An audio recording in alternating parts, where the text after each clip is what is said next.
Hello, and I would like to welcome you back to the every episode of Degrassi series. And let's not beat around the bush. I usually start these videos off with, it's been a while. But this time, yeah, it's been a while. But first and foremost, I just want to thank you all for the support in between uploads, as well as the support on the Instant Star video. If you guys want to see a part 2 to that, just let me know in the comments, and I'll get right on it.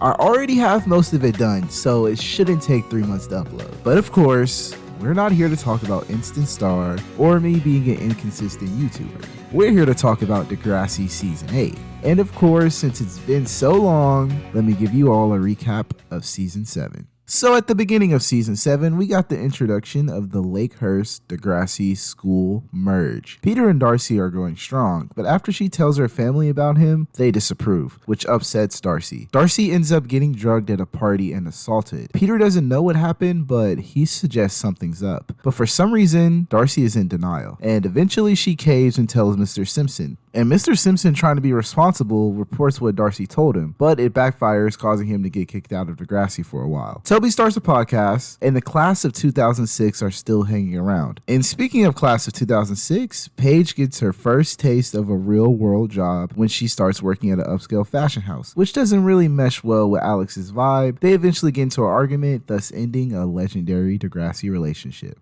Ashley and Jimmy are working on their music, but when Ashley gets jealous that Jimmy may potentially be more talented than her, she tries to take Jimmy's lyrics off their debut track and brings back some of that pre-wheelchair Jimmy angst. Spinner gets cancer and starts raging and turning into a completely different person, but eventually realizes he has way more to live for, beats the cancer, and him and Jane live happily ever after. Hopefully. Jay and Manny actually started dating. Wouldn't be surprised if you forgot this happened. Of course, with these two being so different, problems start to occur. After Jay gets jealous and trades a recording of him and Manny with her audition tape for a prestigious acting program. So with Jay being cartoonishly evil, he's also cartoonishly heroic, and ends up sweet-talking Manny's professor and convinces her to keep Manny in the program. But these two, unfortunately, do not end up living happily ever after they get into a fiasco over a ring Jay gave Manny. Ellie and her boyfriend Jesse both run the core newspaper at their school, and in the most shocking fashion ever, Caitlin of all people ends up hooking up with Jesse, and Ellie sees. Her and Jesse break up, but in the aftermath of all that, Ellie is awarded the new head of the core newspaper over one of Marco's love interests, and that causes drama, and in the aftermath of that, Ellie and Marco apparently hook up? I know, I forgot too. Emma, in her last outing at Degrassi, had to go out with a bang and did this act of protest. Holly J almost falls in love with Toby. Paige and the new roommate Griffin had a thing, but bro had a STD the whole time and didn't tell Paige. Jimmy finds out his father was hiding an affair and uses the information to his advantage to get stem cell replacement and hopefully one day walk again. And to end it off on a good note, Sean came back one last time before he headed off to the military, and the class of 2007, who we've been with since the beginning, graduate. And of course, JT's tassel also gets turned. So you got that? Y'all caught up? Good. So without further ado, let's watch some Degrassi. Hey, I'm a Degrassi. I'm an Instant Star. Say, Instant, I really like the new direction that your show is going this year. Why, thank you, Degrassi. Yeah, those new songs are amazing. Wow, well, I must say, you guys have really grown up a lot this past year. Going off to university, the trials and tribulations of higher learning. Yeah, well, most of us are still in high school. Yeah, but whatever, I think it's cool. Good job. Yeah. No, I mean it. It's fine. I'm still in high school. Look, I appreciate what you're trying to do here, but it's pretty difficult to compare your high school experience to mine, considering you spent your summer vacations touring in a rock band. Hey, that's not fair. And I mean, if anyone knows about exciting, it's you. Right? Anorexia? STDs of the mouth? You're right. I know. Being a Degrassi is pretty exciting. Oh, and let's not forget the love triangles within love triangles. Hey, you've got some geometry of your own. I'm into that, sister. I mean, hot guys never did no harm. And can you look at these guys? Hey.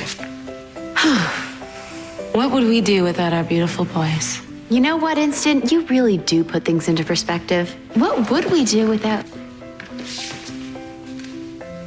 Danny, Derek, where is Sean? Playing ball. Sent us instead. Ooh. I like you. So season 8 starts off with football practice, and Mia is here with baby Isabella for Spirit Squad tryouts. With Manny and Paige gone, Holly J is the new leader of Spirit Squad. I'm sorry that I'm late, but at least give me a shot.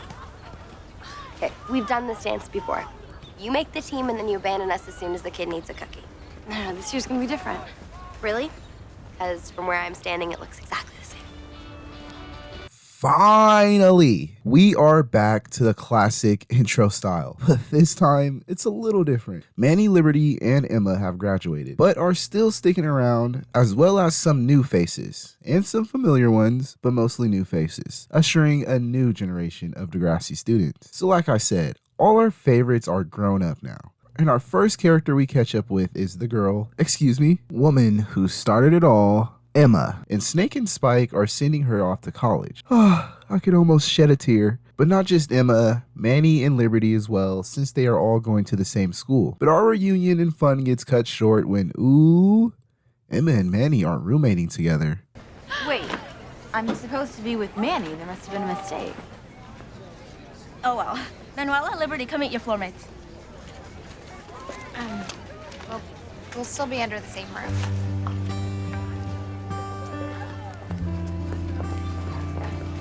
Later, we catch up with Mia, and her irritation with Holly J and her being a teen mom is strong. But luckily, her mom has some good news. Okay. I've been thinking. I'm working from home now, and Bella's in pre-kindergarten. I'm gonna help you out. Really? On one condition. You make this your year.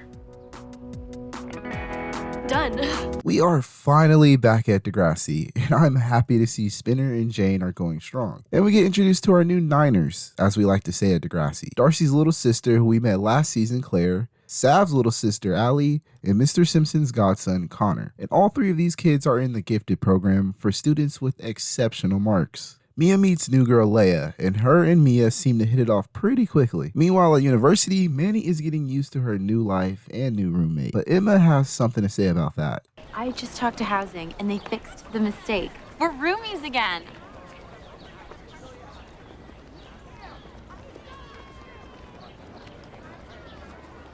With Principal H gone, we got a new principal at Degrassi. The old Lakehurst principal, Principal Shepard. And to start the year off right, he's gonna host a good old-fashioned high school pep rally. And Mia and Danny have an idea to really wow the crowd. To put their hands together for our team captain, QB, Danny Vance.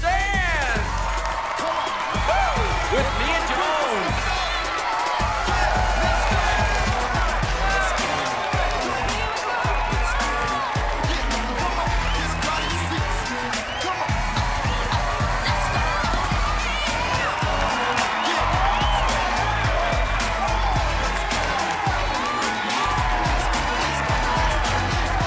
Back at university, Emma has even more good news.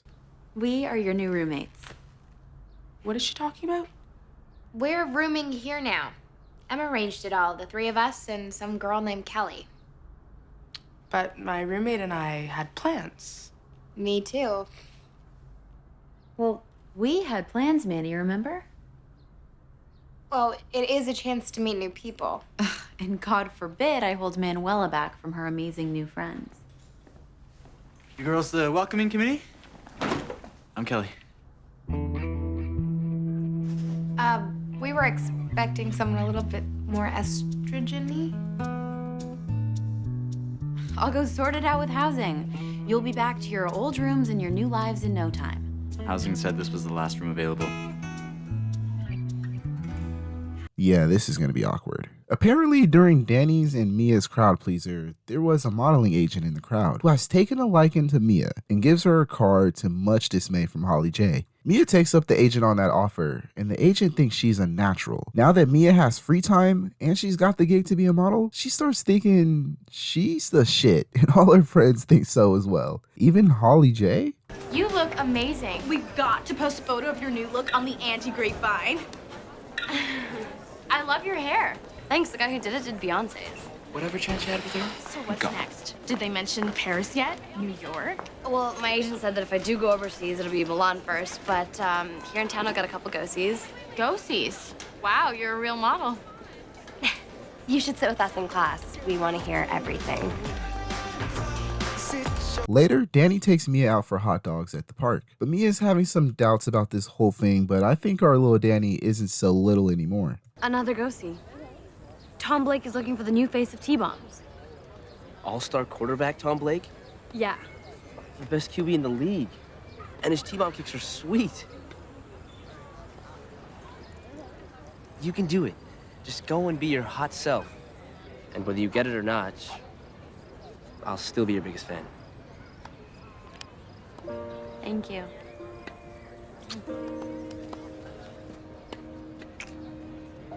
For luck. Although you won't need it.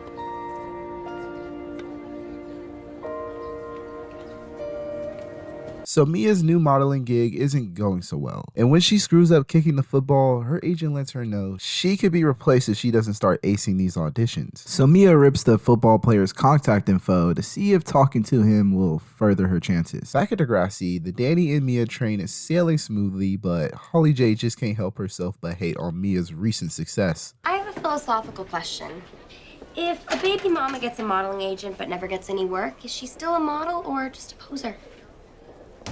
If you're not good enough to get a gig really soon, the new boy, the new friends, the new life will go poof.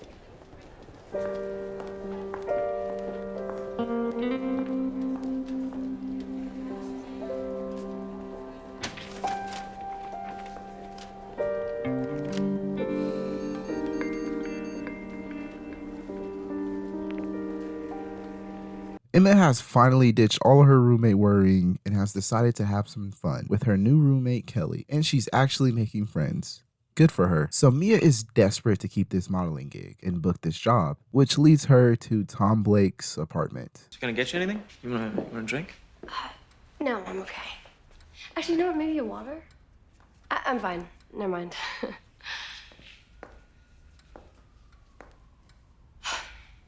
This is beautiful. Yeah, you know, it's just a place to hang my hat when I'm in the city. So, what did you want to talk about? I wanted to get your autograph. For a friend. Really? An autograph? And I was hoping we could hang out some more. Yeah. I'm sorry, you know what? I shouldn't have come. No, hey. Beautiful girl wants to make a house call. Who am I to complain? Look, do you want to spend some time with me? Like I said, you are a gorgeous girl. But only if you want to. I know. And I do. I want to.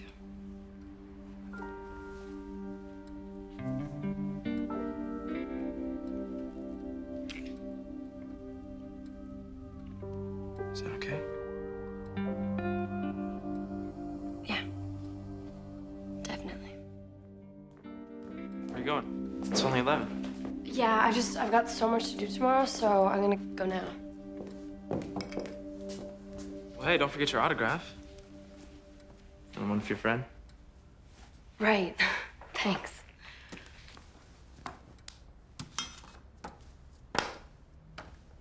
Had a good time. Thanks.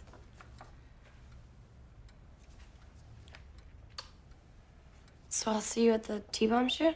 Yeah, I'd be surprised if we didn't. Hey, wait.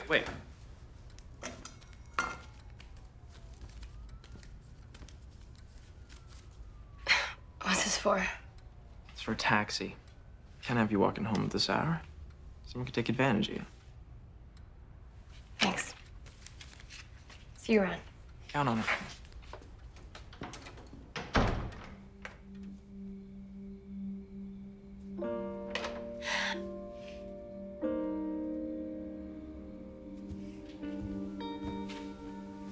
Mommy?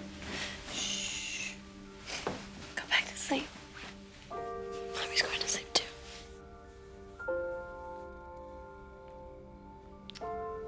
Oh god, why does this show hit so hard? Later, Mia's mom is scolding her for coming home so late. But Mia has a phone call. a phone call confirming if she'll get the job. And I got it. I am the new T-Bombs girl. You worked so hard for this. You deserve it. Oh, I'm so proud of you. at Degrassi in the Gifted Students program, we get introduced to Casey. So Claire is showing Casey around, and Casey isn't a fan of Claire's comments earlier, implying he wasn't smart enough for the Gifted Student program. Just like Diary of a Wimpy Kid, the unwritten rule of grade school is where you sit at lunch determines your popularity. But when Sav declares no Niners are allowed to sit at this table, Ali has to sit with the nerd. Which holds a pallet together and a chlorine donor. He's explaining fireworks to me. Eating with the brains sounds comfortable. That's right. Because you don't care what anyone else thinks. I told you I don't. How about this? If you really don't care what anyone thinks, then get up there and display a talent. I can't juggle all day long, people. In fact, I can't juggle at all. So, who's the next victim, Degrassi? Someone? Minor Niner, all right. Here you go, it's all you.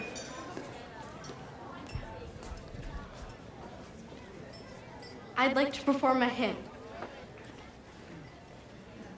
Whoso beset him round with dismal stories, do but themselves confound his strength the more is. Whoa. No foe shall stay his might, though he with giants fight. He will make good his right to be.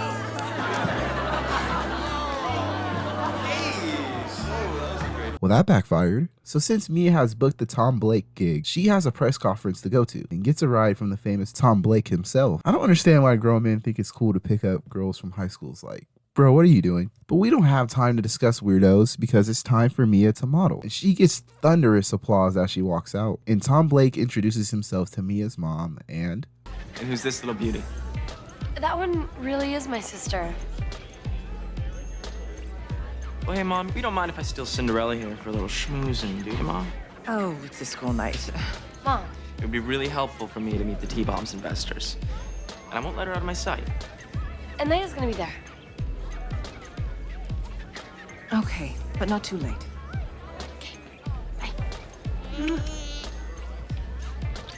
So Mia is dying to make a good impression on Mr. Blake. So much, in fact, she does this. We're up for whatever you are. Really? Then come here. Wow! See? My little Mia can party with the best of them.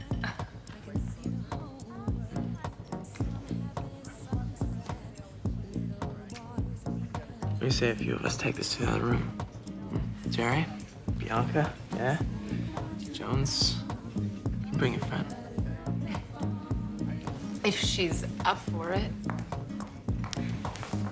What, bedtime already?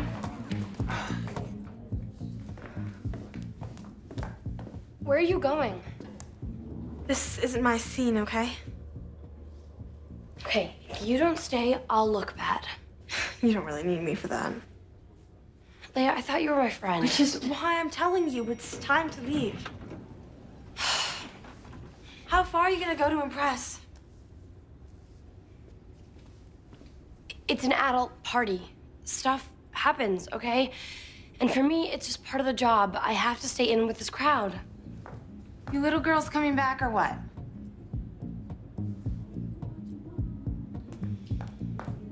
I have to go back. You don't get it. I guess I don't.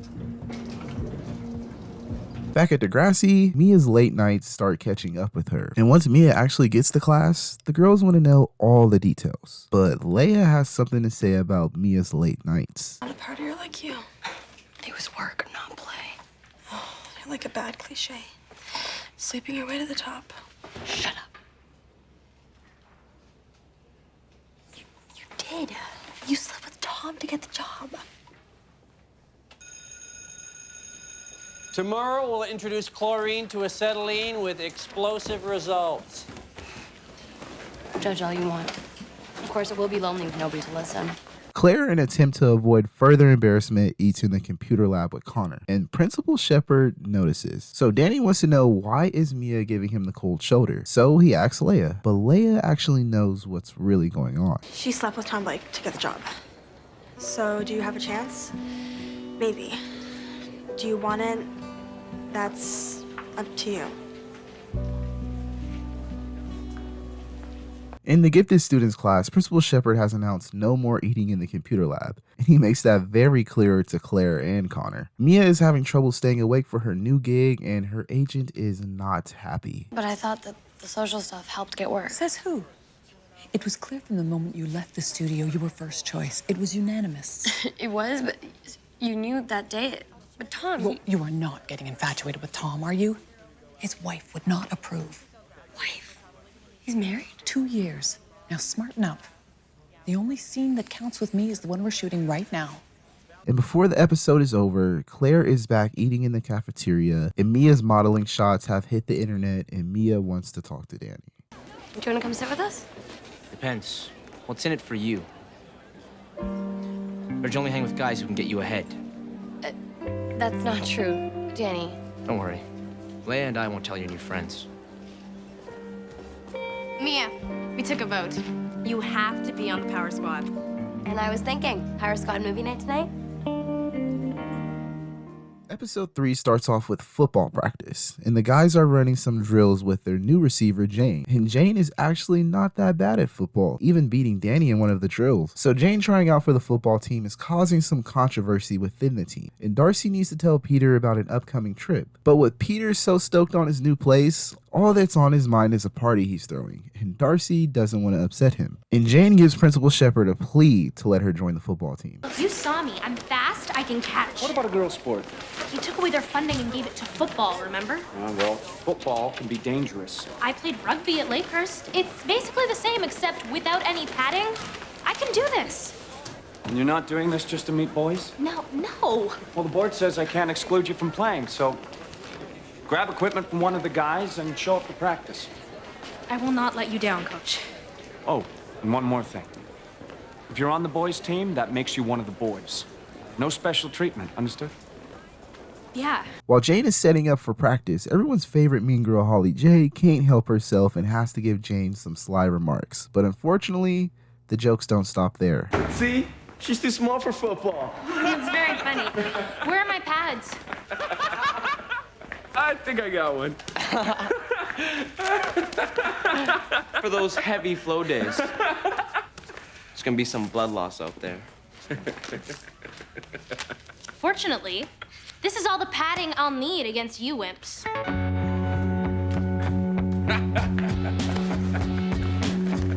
So Darcy needs to tell Peter about this trip to Africa she's taking. So she does exactly that. And the reaction from Peter is exactly what she expected. I'm going to help build a school in a village near Nairobi. It's an amazing opportunity, and I have to. Leave? When did you decide this?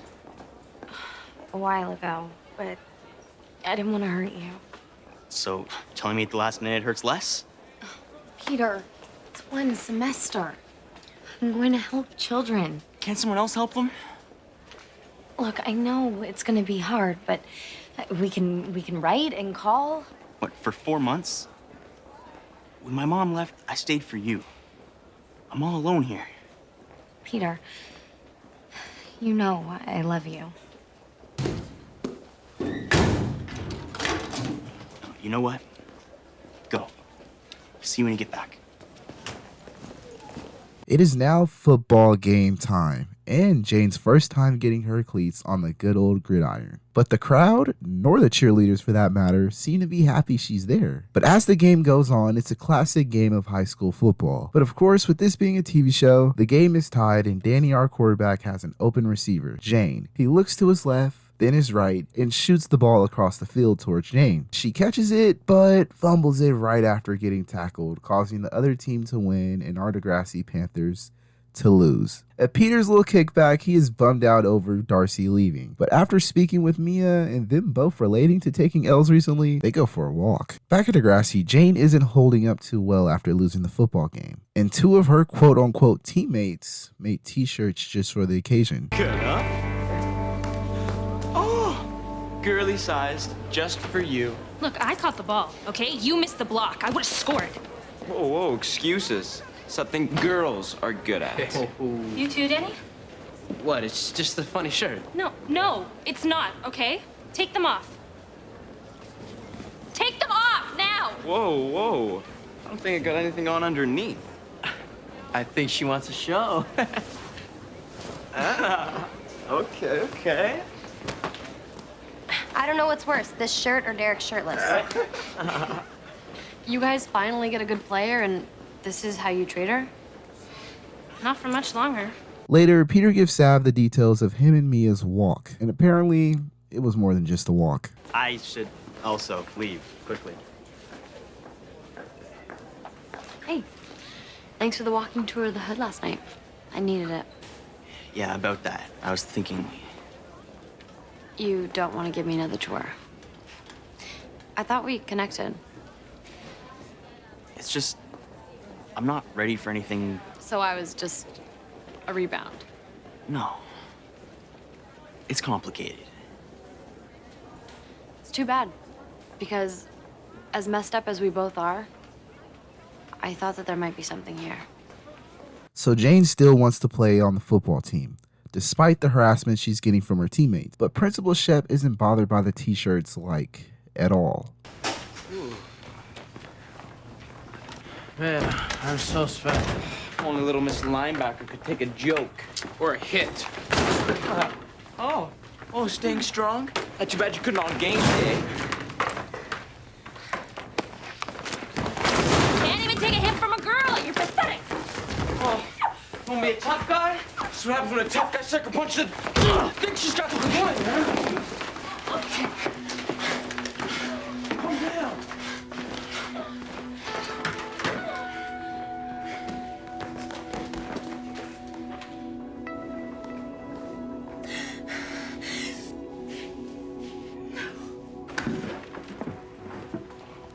Ladies, listen. As Lombardi said, practice does not make perfect, only perfect practice makes perfect. Those three just jumped me in the hall. You gonna do something now? She pushed Derek first. I didn't touch her. You hit her? Not cool, dude. It was self-defense. Bull! You slammed me into lockers, knocked me down, and kicked me! All right, enough. You know what this is? This is just a scuffle between teammates. Yeah, that's it. Now I can suspend all four of you and we'll forfeit next game, or you can work out your differences. Come on. Look, boys will be boys. I told you, no special treatment. So after that bullshit excuse from Principal Shep, Jane heads to the dot for the date with Spinner. Jane at first tries to hide the injuries from Spinner, but eventually caves and tells him what happened. Derek and some guys jumped me after practice. Like, hate you? Derek's a dead man. No, Spin, I can fight my own battles, okay? So I can't even defend my girlfriend now?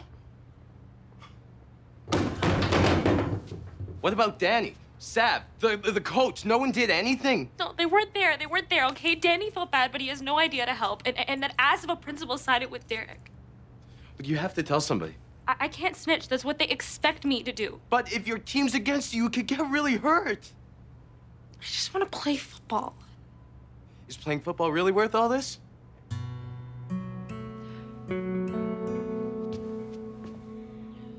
Peter, less than 24 hours after Darcy left to Africa, uses a trick he picked up when his mom was principal to get out of class to tell Mia he wants to go steady. Jane, after everything she's been through, has made her decision. She's quitting the football team. But when Claire and Allie tell her that she inspired them and they look up to her, she's having second thoughts. And when the team is getting a pep talk from Principal Shep, Jane is here to state her case. Look, I know you want me to quit. Most of you do. But I love football. And I'm good at it. So I'm not quitting. I'll change in my room. I don't want to see anyone's tiny junk. but I'm gonna be in here for these talks because I am a part of this team. Judging by recent events, I'm not sure the rest of the guys agree.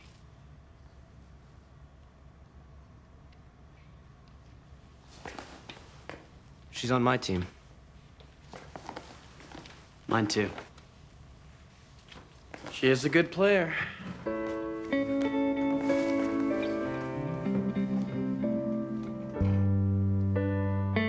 So be it. So today at university, our Liberty has her eyes set on joining a sorority. And after hearing such a convincing plea from one of the sorority sisters, Liberty has decided to give this sorority a chance. But joining a sorority might be a bit more difficult than she's expecting. At Degrassi, Holly J has been declared the new school president, and at cheer practice, there's a new rumor floating around at Degrassi. Anya's finally swiped her V card.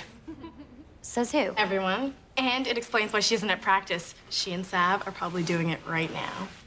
Anya said she was sick. Probably just bedridden. And now that Anya's done the deed, the Power Squad might finally be virgin-free. Not a chance. Unless you're one. I'm captain of the Power Squad. Okay, gossip's not gonna get us anywhere. Toe touches, people. Liberty and her sisters do some icebreakers and share between each other the toughest moments of their life. One of the sisters recalls a moment where she was dating a guy who forced her to get a mullet, while Liberty says this. Well, the toughest time in my life would be when I had to give my baby up for adoption. Oh my God. Was the father supportive? He died. He was stabbed. I'm so sorry. In a gang fight? Not exactly. It's amazing. You grew up like that and ended up here. You didn't have the privileges we did, but you overcame the odds. It would be great to have someone with your perspective in Pi Gamma Pi. We would be really lucky to have you.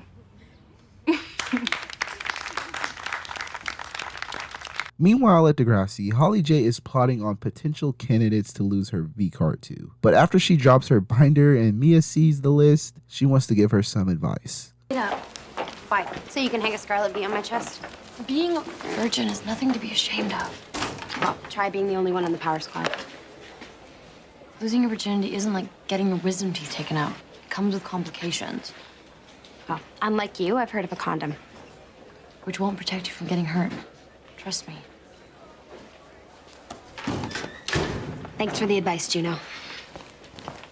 I got that reference. At university, Liberty is asked by one of her sisters if she can help with her hip-hop moves. And I've been watching the show for a while. I don't think Liberty is the right person to ask about dance lessons. In art class, Holly J has decided to partner with her potential candidate from earlier, and Liberty is getting a taste of the sorority life she was not expecting.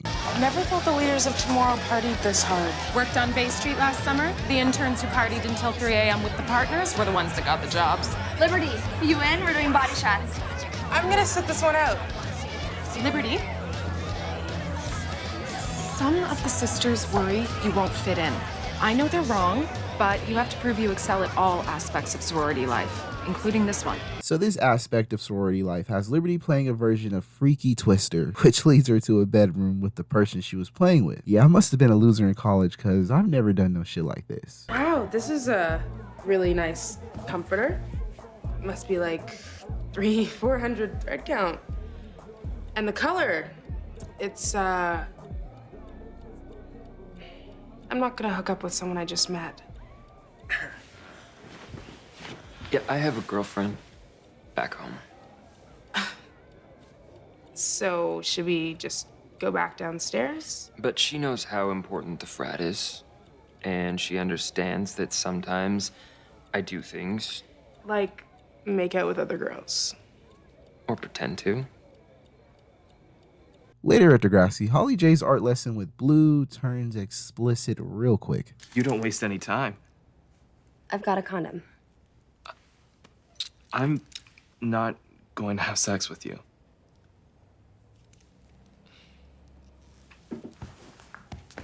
Wait, I mean...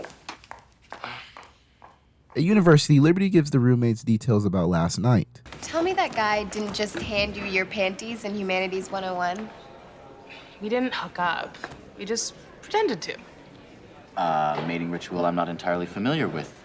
Do tell more. Yeah, like, why you do that? To impress her new friends. Do they still think you're ghetto-licious? Yo, sister. Just come to the Pi Gamma Pi mixer tonight. You'll see Greek life isn't as evil as you think.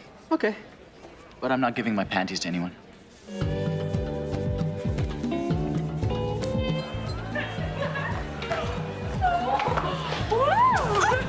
How many shots have you had?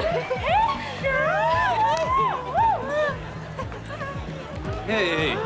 So, which one of you two's gonna be the one? What do you think? What?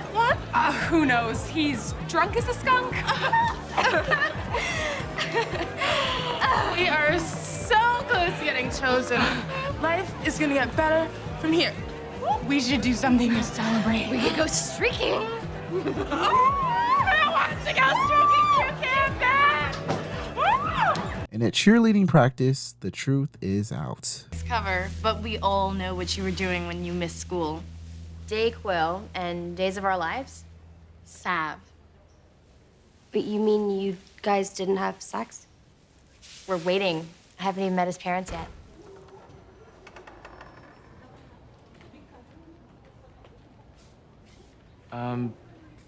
Can we talk? I'm gonna check no in that box. So Liberty's partying has finally caught up to her, and after a wild night of drinking and streaking, she ends up in the hospital, and her sisters are nowhere to be found. The next day, Liberty has to face her sister to see if she's still going to be allowed in the sorority. We're really disappointed in you two. And we expect better in the future. We can't have negative press about Pi Gamma Pi. Future? We can stay? Yes! We want girls like you two. Smart, beautiful leaders. But what about Julie? She's all those things. Why kick her out for streaking? Because we only need one. One what? What Shannon means is we're seeking diversity. Our funding depends upon it. Did Degrassi just predict DEI? Holly J and Blue share a nice moment when he shares the finished picture he drew of her, as well as he pokes fun at her for her advances at him. And before the episode is over, Liberty has left the sorority. You're right. They had a quota. They didn't want me, just a black chick in the room to satisfy administration. I told them that wasn't me. In between episodes, Peter and Riley have gotten really close, and I think Mia has started to take a notice. Gonna go to the cross-country meeting. Oh, all right. Sure, I could get there on my own. Turning down a hot model like that? It's cold. Just got my heart stomped on, dude. Not sure I'm ready to get back in the game. Yeah, I hear ya. What, got girl troubles? Always. In science class, the teacher assigns the class a project, and Peter needs a partner. After asking both Danny and Derek, Peter is left with Riley to be his partner. We finally catch back up with the gifted students, and they are working on a robotics project, which they're going to need some time outside of school to finish. So Allie suggests Connor's house, but Connor is quite reluctant. Cut to Connor's place, aka Mr. Simpson's house, and the robotics project isn't moving along as smoothly as expected. After Claire asks to use the bathroom and Allie follows her, the girls find something interesting. Don't have one of these in my bedroom. A vibrator?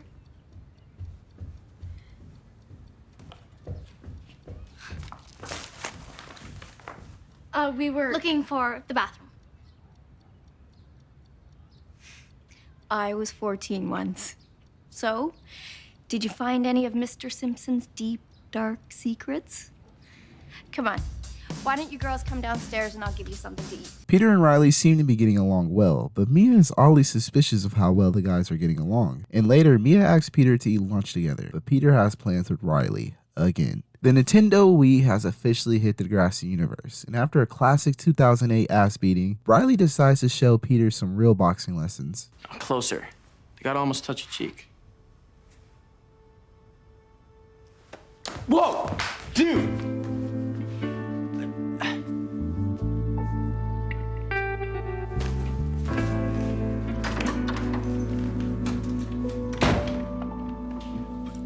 next day at Degrassi, Peter is being weirdly a lot more affectionate with Mia, and she wants answers. What's gotten into you?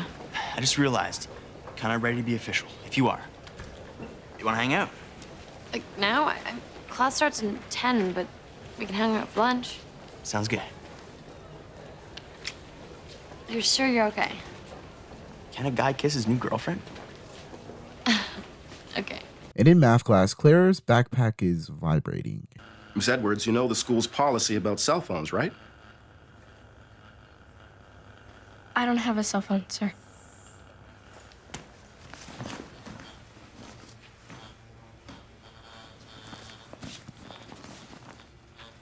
Well, then what's... It's a robot for our project. When do you think I was born? Depends. How old are you? It is now time for Riley and Peter's project, and this is the first time they've seen each other since the Wii boxing incident. Let's see how this goes. Sodium emits a yellow light, and the pickle glows. Riley made Peter's pickle glow.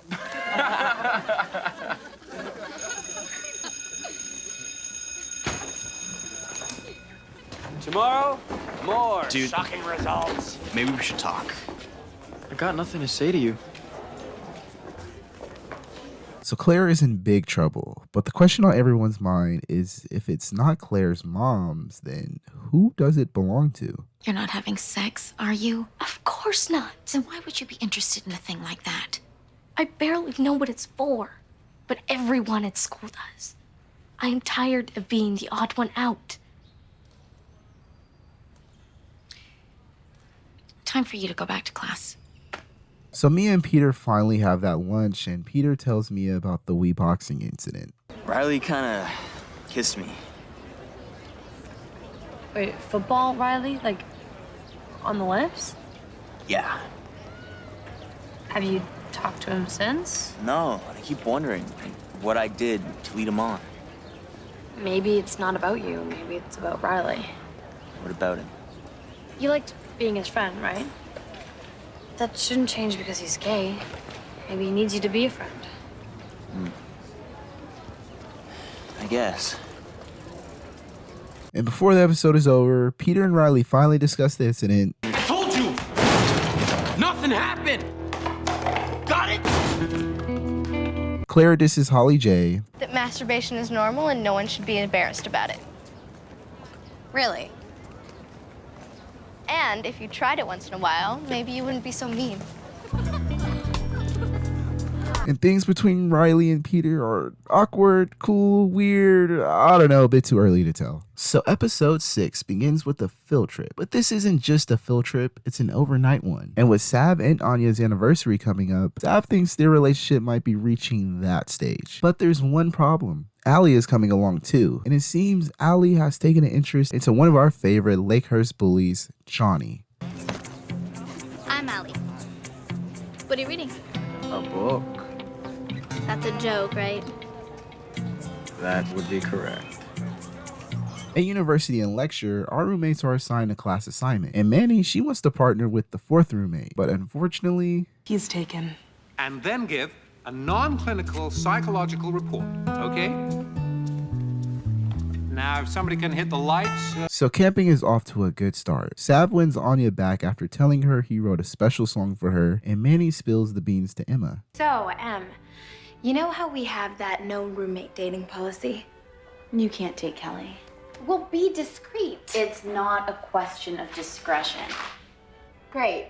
You like him too? Well, yeah. And he's made it clear that he's interested too. I don't know, hon. He's been sending me some pretty strong signals. Oh, come on. You've got the history symposium guy and the library vending machine guy. Kelly is the first decent guy that I've met here. You always go for the guys I like. Excuse me? Craig? We were 12? What about Damien? You dated Damien for 5 minutes. And then you went out with Jay after me. I don't know how to put this, but I don't think you actually went out with Jay. Manny! Look, this is stupid. We agreed that no one gets Kelly. I guess, but aren't you curious who he'd go for? No. Well, our compatibility assignment could tell us. So word around camp is that Sav and Anya have been sneaking off in the woods to smooch. But according to Shantae, so has Sav's sister. So Sav, filled with that big brother protection, asks Allie some questions. Backwoods Bundari. They think you hooked up with Johnny.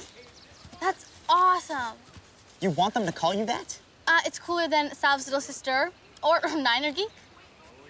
You know what? You better go to your tent. Why? I didn't do anything. You're such a hypocrite. I saw the pack of condoms you brought.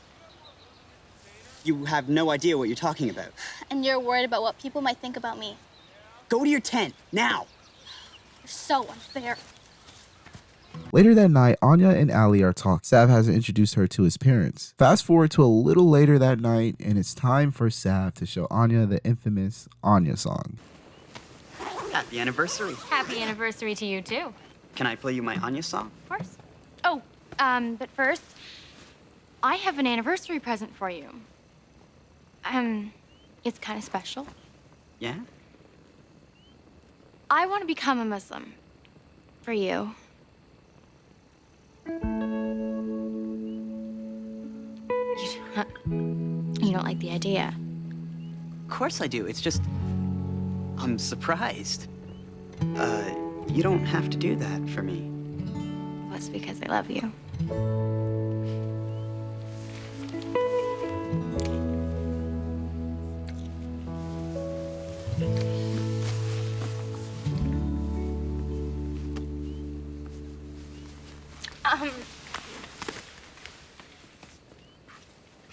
You thought we'd have sex?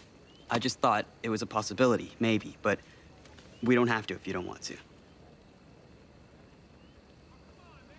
But what if I do? Really? Yeah. While those two lovebirds are having fun, Allie decides to make her move on Johnny. And after pushing Allie away all episode, Johnny decides, what the hell? He actually starts to get to know Allie. But Connor wants payback on Johnny from earlier.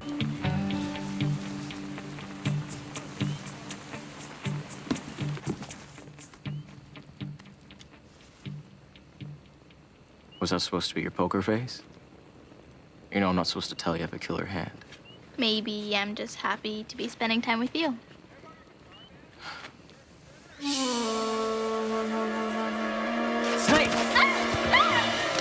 What was that? Nothing. Well, should we check it out? No, I'm sure it's fine. It's all good. That was Allie. But...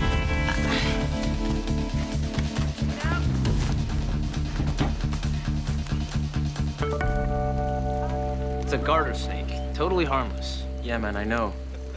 Just thought it was a Mississauga rattler. What were you and Johnny doing? Playing poker.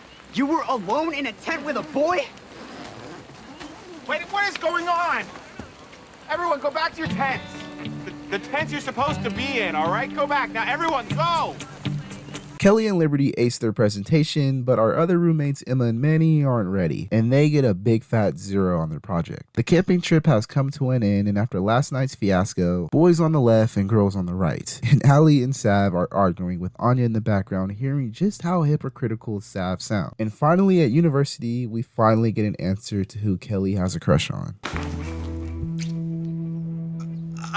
Guys? The sock on the door? Oh, we should go. The sock. Yeah.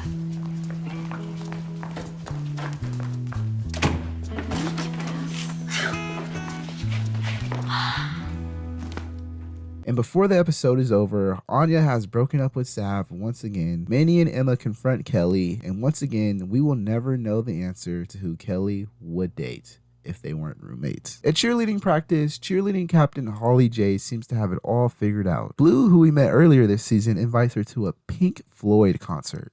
Sheesh! And she has an announcement. Our Degrassi Panthers are going to an upcoming cheerleading competition. There's just one small caveat, $350 from each member. And the girls are appalled because... That's a lot of money.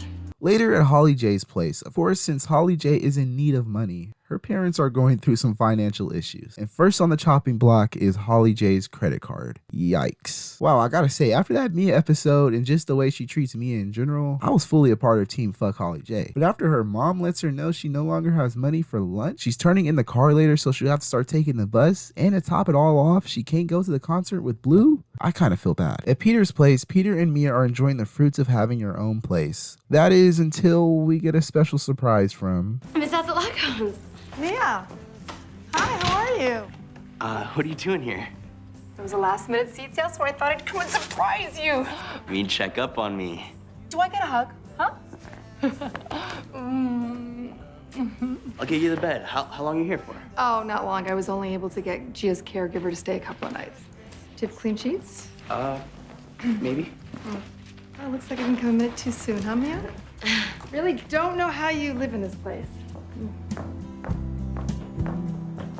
Holly J has officially hit rock bottom because she has to apply for a job at the Dot. And at first, just like I imagine any of us would be, Spinner is skeptical, but caves and ends up giving Holly J the job. Back at Peter's place, him and Studes are practicing with Miss Hasalakos in attendance, and it's a little awkward. Tonight is Holly J's first night working in the restaurant business, and if you have ever worked any job in this fashion, you know it's not for the faint of heart, and things only take a turn for the worse when Mia and the rest of the cheerleading squad walk in. What are you doing behind the counter?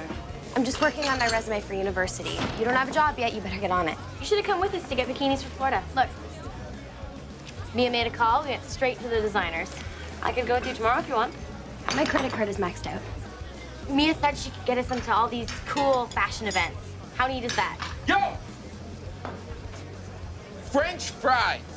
My milkshake. Holly J, get to it.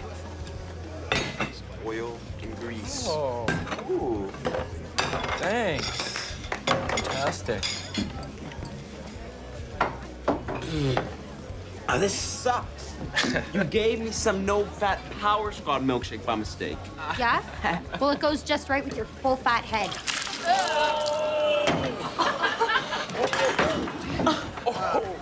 Gaia, I am sorry. I'm sorry. Milkshake fries on the house. Here. Holly J, word, please. Yeah, guys, I actually feel really bad. And Peter has to sneak into his own house.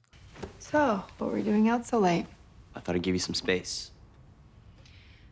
Well, I'd like you to come back to Regina with me after this semester. No way. You need someone here to keep things under control. They are. I'm getting better grades. I have more friends. I'm happier. That's great, but it's not the same thing as living with a parent. It's better. Everything works great when you're far away. So Holly J's worst fear has come to light. Not only can she not make it to Florida for the cheer competition, but the team needs a new captain. And the only candidate, Mia. Uh-oh. Later in the halls of Degrassi, Holly J apologizes to Leia for her outburst on her earlier. Leia accidentally slips up and tells Holly J the truth about Mia's new modeling job. And Holly J, after everything she's been through lately, knows just the person to let all this frustration out on. You're doing a piece on Mia Jones, right? Yeah, the fresh-faced star. She sure landed the sweet life, huh? Maybe not so fresh. Sounds interesting. Do tell. Runways, photo shoots, sizzling sports celebs. Brand new T-Bomb's girl, Mia Jones, is anything but a regular student. There's even talk that she might do an haute couture show at Paris Fashion Week. From obscurity to stardom in just a few months, Mia's rise to fame has been quick. But what exactly is the price of such instant stardom? All I know is that people are saying that Mia likes to hang out at wild sex parties. I guess if you have a kid at 13, sleeping around to get a job isn't really a big deal. Still, it seems sad for someone to go so far for a little fame. Mia Jones, another young girl poised on the brink of celebrity, to be forever haunted by the rumors of hard partying and scandalous sex. We've seen this rise to fame before, and it usually doesn't end well. So what's next for Mia Jones? A sex tape? Rehab? We can only hope Mia's path to fame doesn't lead down this road. I should probably go. No, don't leave. It's okay, no one's gonna believe it. But part of what Holly J said, part of it's true. That doesn't matter. I made some big mistakes. I'm really sorry you had to find out like this. It's in the past. I don't care. I like you for who you are now. That's what counts. You're amazing. Do you know that? I got something for you. Oh, an eviction notice? What, do we have to rent out my bedroom now? No, some good news for a change. From Heather. She said no cheerleading competition would be complete without a Sinclair. That was fucking insane, yeah. So after last night's story, Mia is getting harassed by the scum of Degrassi. But now, Holly J has that check for the cheerleading competition. And I'm just as curious as you are as to what the fuck is about to happen. Okay, team. Big news. I'm coming to the cheerburst after all. I decided that this team is more important than my cousin's wedding. Sorry, only team players on this trip. No one's more dedicated to this team than me. You're so dedicated, you'll sell out one of your teammates on national TV? All I did was say what I heard. You have no idea what happened. I made a mistake, and my teammates understand that. And what you said was mean and hurtful. And your teammates don't understand that. All in favor of voting Holly J off the Power Squad?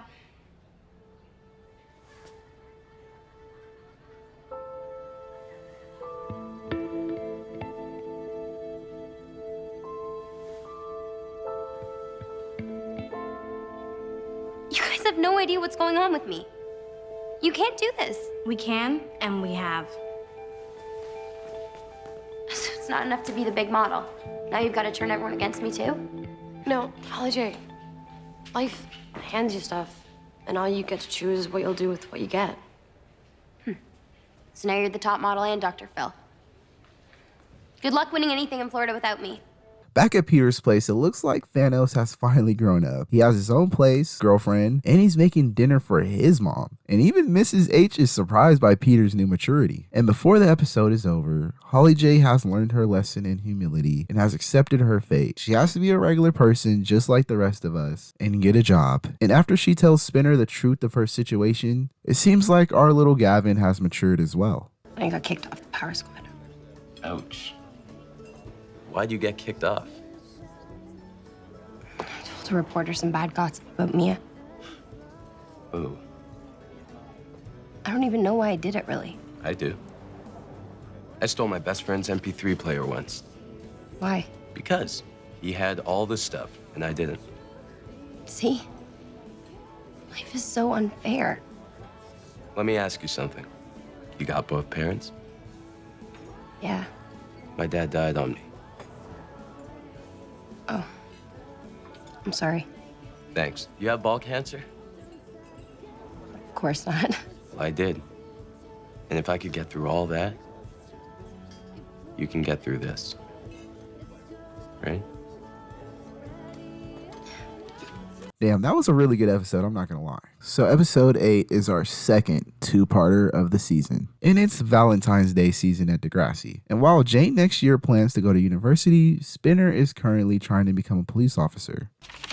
Dear Mr. Mason, we regret to inform you Damn it. At Degrassi, Casey is planning on asking Claire to the upcoming dance. To much, and I mean much, dismay from Connor. Meanwhile, Spinner is pleading his case at the police station, but even after pleading his case, his only chances are applying next year. It's time to catch up with our roommates at university, and the who is Kelly interested in debate is still going on. Now at Degrassi, Claire gets delivered that special rose, but not just one, two. Ooh. At the dot, Spinner needs some advice on how to circumvent this problem he has. So he heads to Degrassi and asks Jane for some advice. Mr. Perino. Could I talk to Jane for a second? You can't interrupt class, Mr. Mason. But hey, since it's Sweetheart Week, knock yourself out. What are you doing, crazy person? Jane, will you go to the sweetheart dance with me? I get to work. I closed the dot for dance night. You're that important to me. Oh.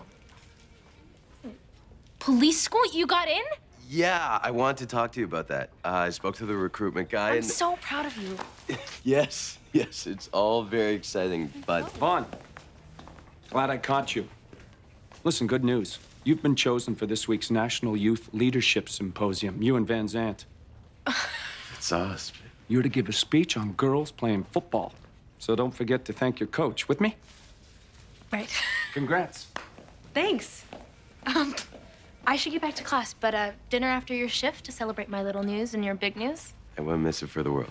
Meanwhile, our gifted students are testing out their new robot, but there's some tension between Casey and Connor, and the reason being... You haven't decided who's taking you to the dance. Then I just won't go. Period. And with Kelly being newly single, Emma wastes no time and makes a move. Guess her idea of staying friends was different than mine. Well, you've still got me.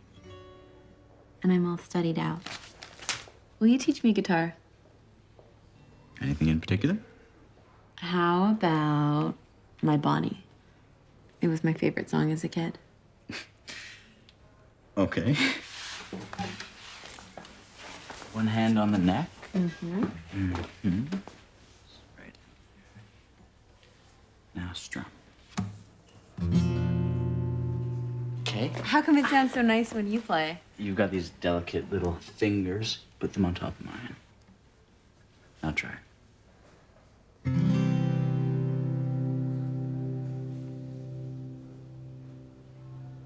So that's a C, and then next you'll learn an F, and then you'll basically have the whole song. So Spinner still hasn't told Jane about the whole not getting into police college thing, but it's a bit too late because Jane has a surprise for Spinner. Congratulations, man. I knew you could do it. Thanks.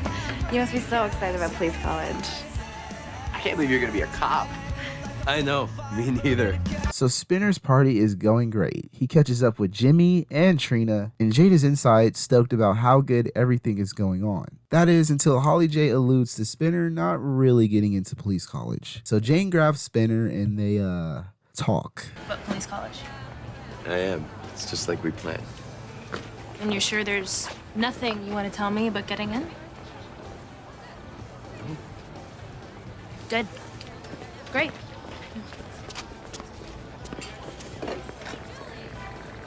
You get to live with Spin all next year. Quit hogging him. We want to hear about cop school. When do you get to drive the cruiser? What kind of courses do you take? Ticket writing, handcuffing, using that police baton thingy.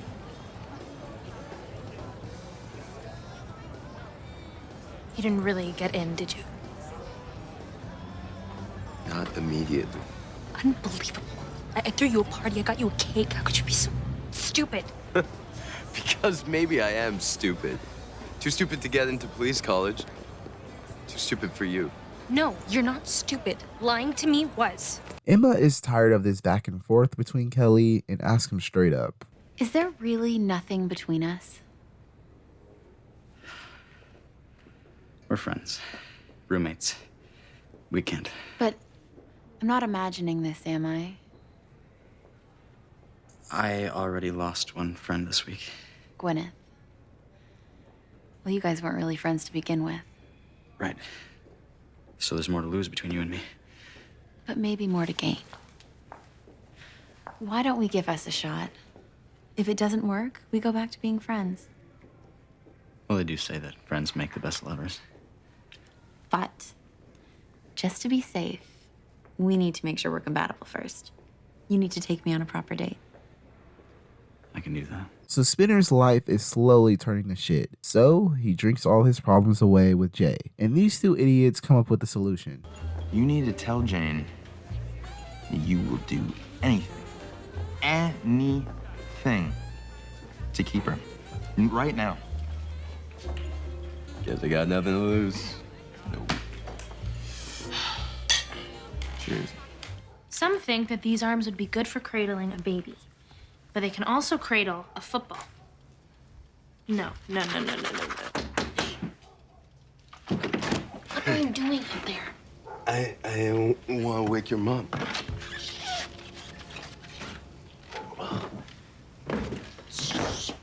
It's hot. Yes. Babe, listen, I know I messed up big time today, But I can change, Jane. I can grow up. Okay, are you drunk? Yes, I am. See, I didn't lie that time. I'm changing already. Baby, don't be angry with me, please. I'm not angry, Spin. I'm hurt and I'm embarrassed. I'm so sorry I lied. I thought that we were best friends. You know, partners. But when something bad happened, you couldn't even tell me. I didn't want to disappoint you. I wanted us to be together.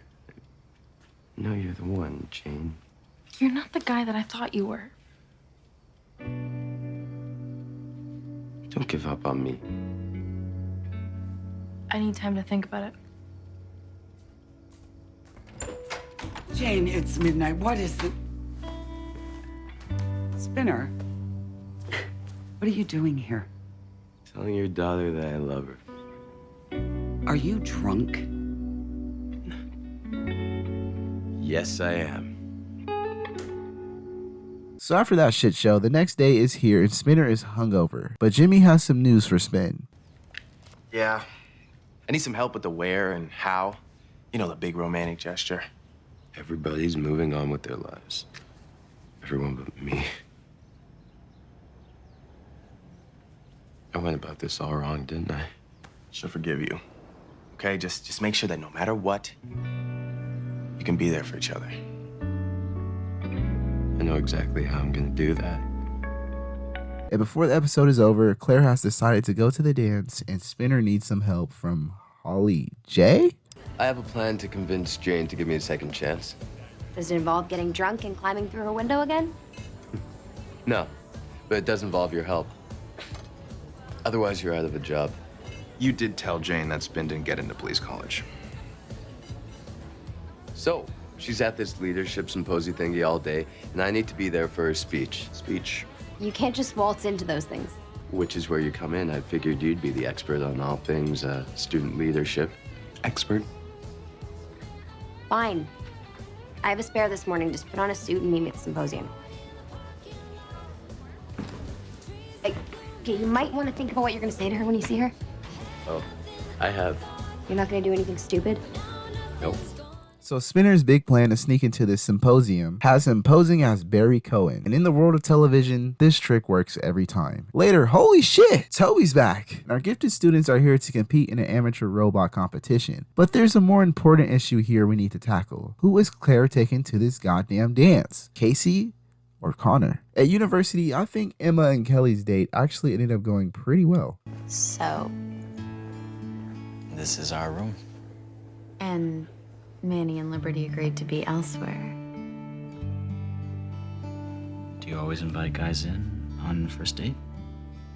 Well, there's a couch in the common room. Of course, it would be rude to kick you out of your own room. Kelly, Gwyneth. can we talk? Yeah. Yeah. Yeah, let's go get a coffee. I will be right back. I'll be waiting. After Jane's speech, apparently she was supposed to dedicate this speech to Spinner, but ended up dedicating it to Principal Shep. Harsh. But next up after Jane, it's actually Mr. Cohen, the guy Spinner is impersonating. This will definitely go well. Robot Wars is going strong, and next up, Degrassi. But the tension between our gifted students hasn't subsided at all. When Allie tells Connor Claire is going to the dance with Casey, and this frustration leads to Degrassi losing and Connor storming off. Kelly still hasn't returned after his talk with Gwyneth, and Barry Cohen is giving another one of his world-renowned speeches. And milk is used in coffee. We're seeing a bigger demand for it in urban markets, especially from coffee shops. And I'm so proud Who thought that my Spinner could family handle is himself part in a of the place like organic this? Milk production in Canada. Thank you.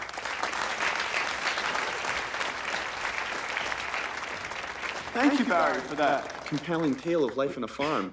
Is there anything else you'd like to say? Yeah. Jane, you want me to have a plan for the future, right? I do. Will you marry me? Barry, Jane,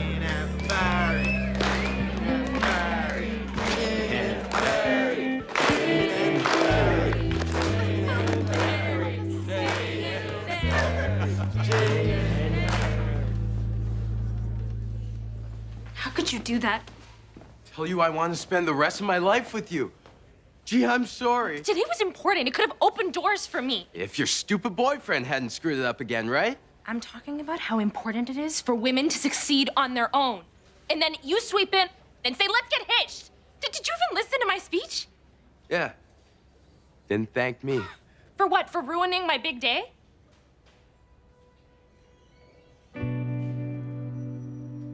You want time to think? Take all the time you want. I am done. It's probably for the best, dude.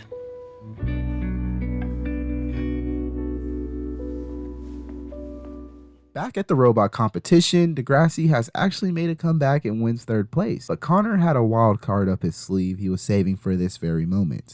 Claire, will you go to the dance with Connor?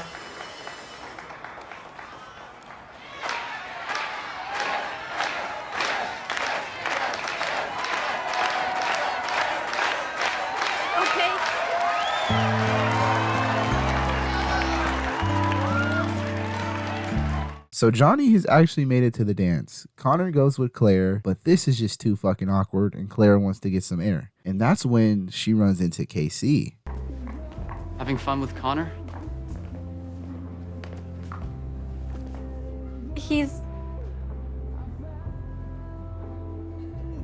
I wanted to go with you. Prove it? By dancing with me?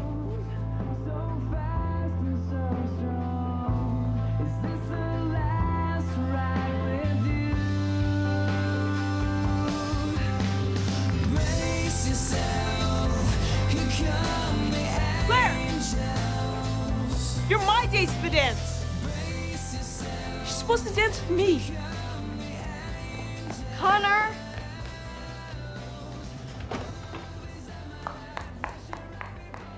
Speaking of awkward, Emma has decided to sleep at home tonight. Kelly is outside playing guitar. And once again, in the magical world of television, this trick works every time. And Emma invites him inside. I didn't date you because I was trying to be a good guy. I'm done being a good guy. You came all this way to tell me that. I came to kiss you. Dances suck. Back at the dance, Jane wants to know where Spinner is and asks for assistance from Holly J. She ends up phoning Jay and tells him Manny is at the dance. So Jay, in need of a wingman, tells Spinner to come along. These two idiots show up and now it's Jane's turn to give another one of her world-renowned speeches. Yesterday I made a speech. I thanked lots of people. But I was too stupid to recognize someone who supported me through it all. You were right, Spin. I should have thanked you. I hope it's not too late because I love you and I don't know what I'd do without you.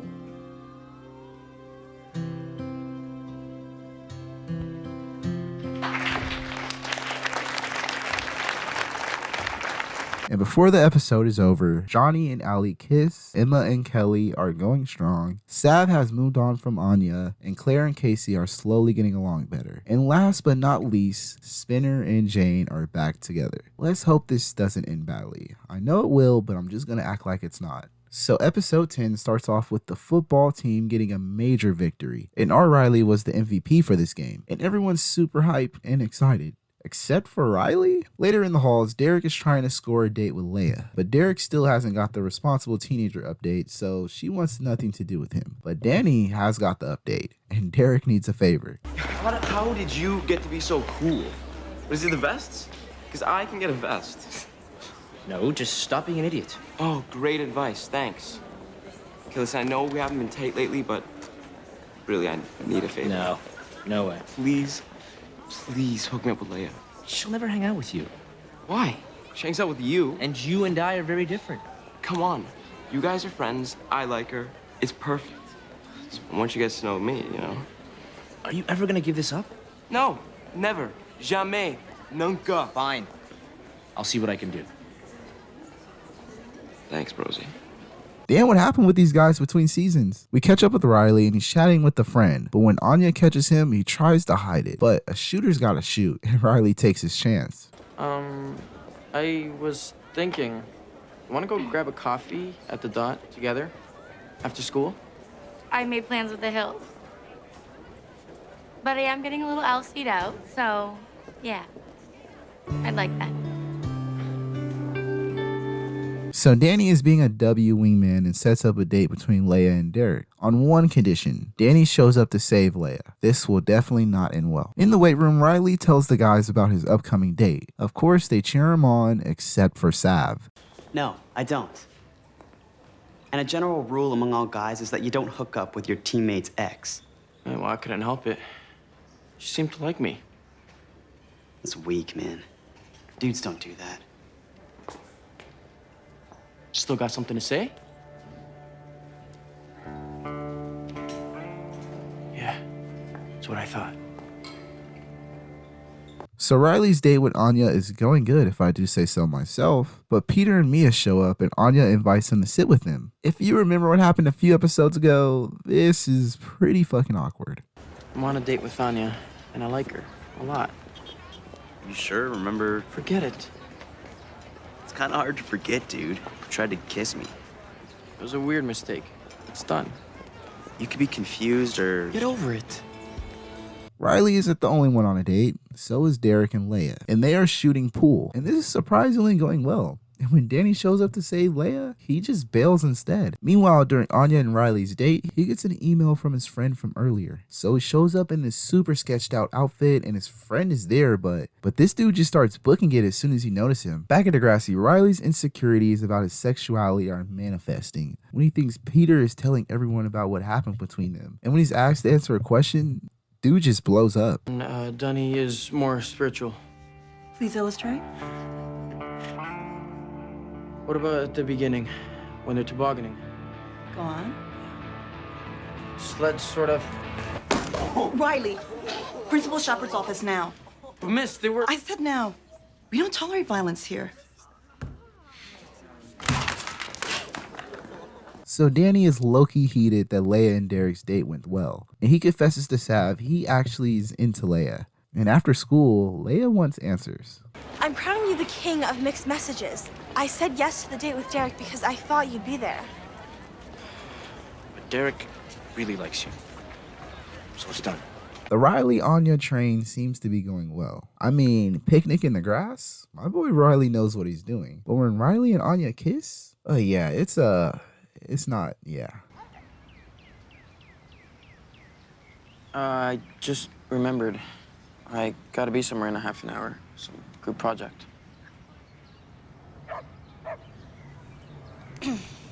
Should I walk you home? No, I'll just call Mom to pick me up. Sorry. No.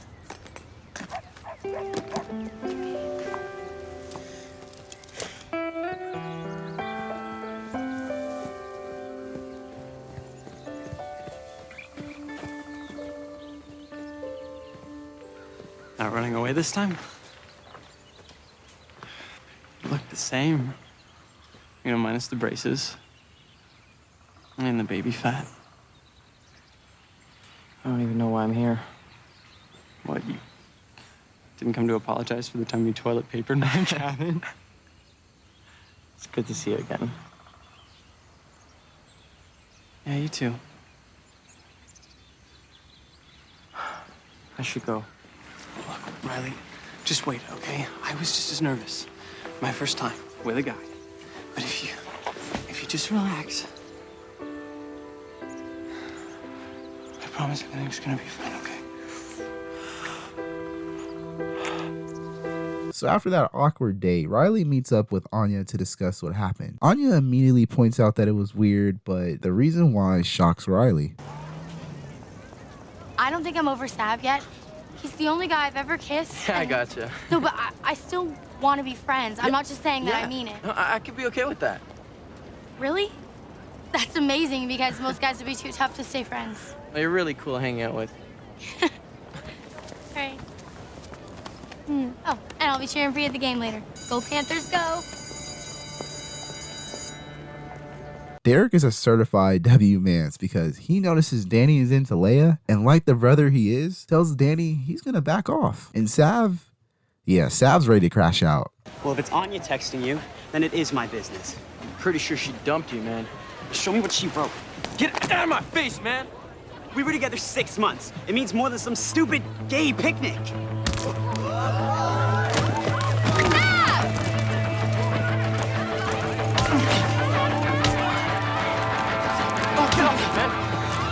Hey, teammates! Oh my God. Get the nurse.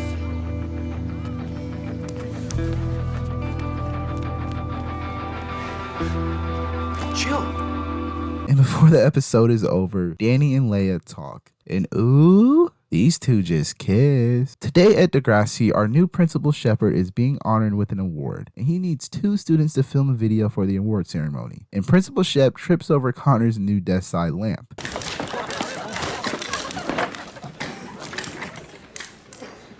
This thing's a hazard. But it stops the light from bothering me. If it's such a serious problem, you must have a doctor's note, right? No? Well, then try and be a little more normal, would you, dude? I think you should let Connor keep his lamp. He needs it. Sorry, can't give one student preferential treatment. Unless he's a football player. Ooh. You're entitled to your opinion. In detention. You can't give me a detention for having a point of view. Claire, as a former loser in high school, I completely understand your pain. So Claire is not a fan of Principal Shep and makes that pretty clear in her video for the award ceremony. And Allie gives her a page out of Emma's book, Protest. We want to take on Shepard. We do it as a group. Because one detention wasn't enough? So after Sav got his ass beat, he's been getting sympathy points from Anya, but that doesn't mean he's completely in the clear yet. I'll show you who's tough.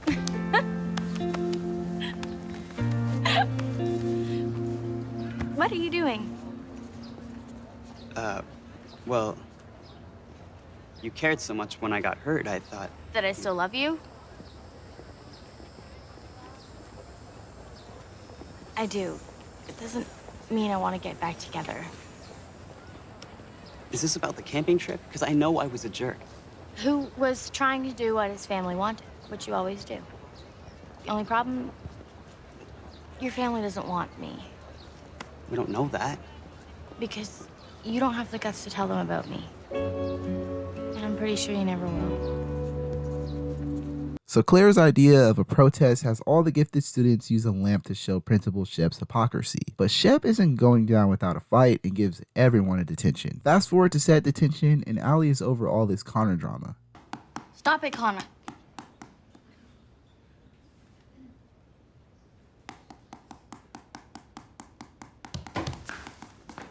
I said stop tapping that pencil. Leave him alone, Allie. Not until he gives me the pencil.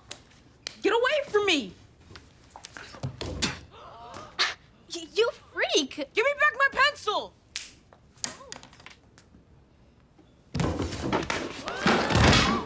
What's wrong with you? Hey! Who's responsible for this? I told her to get out of my way. Oh, that's a compelling story. I'm sure the Shep will be moved to tears. You know what he's like. Why couldn't you just leave him alone?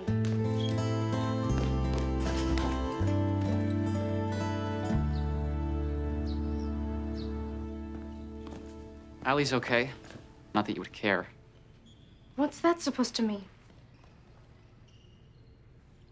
He's your friend. I get that, but you can't defend him pushing Allie.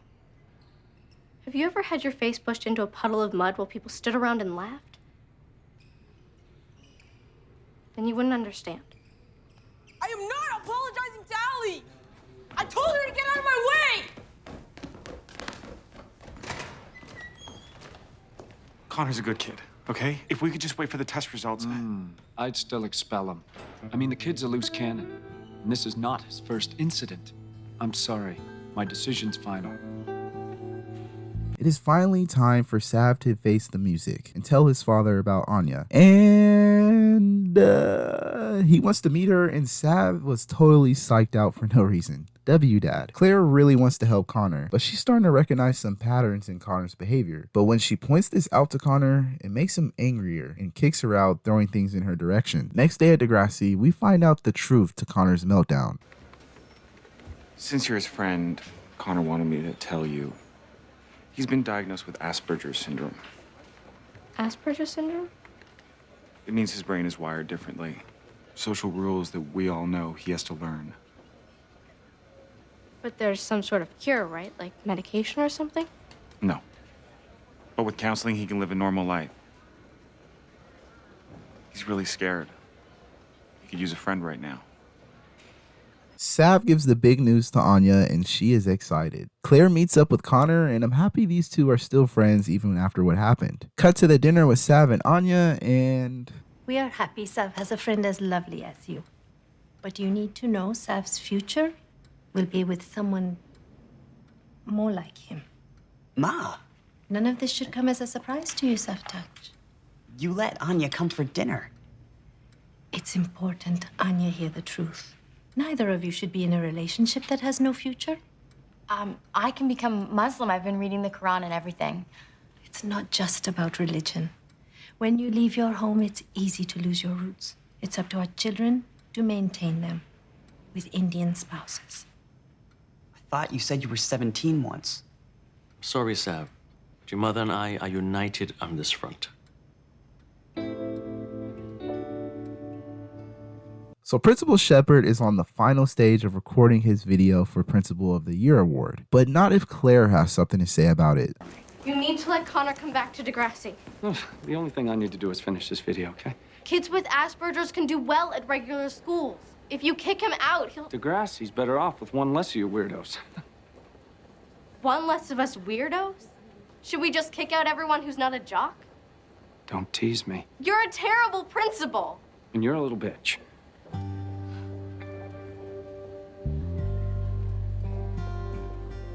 You know what? Forget my intro. I'll do it live.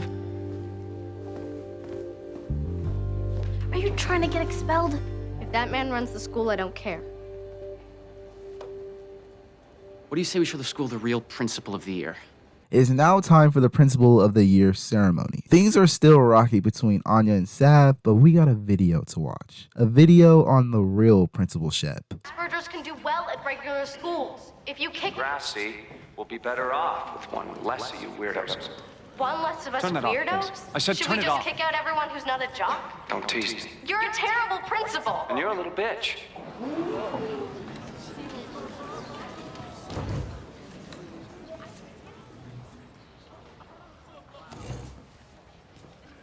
Still think he deserves Principal of the Year? Someone who thinks that Degrassi'd be better off without kids who are a little different. Because we don't.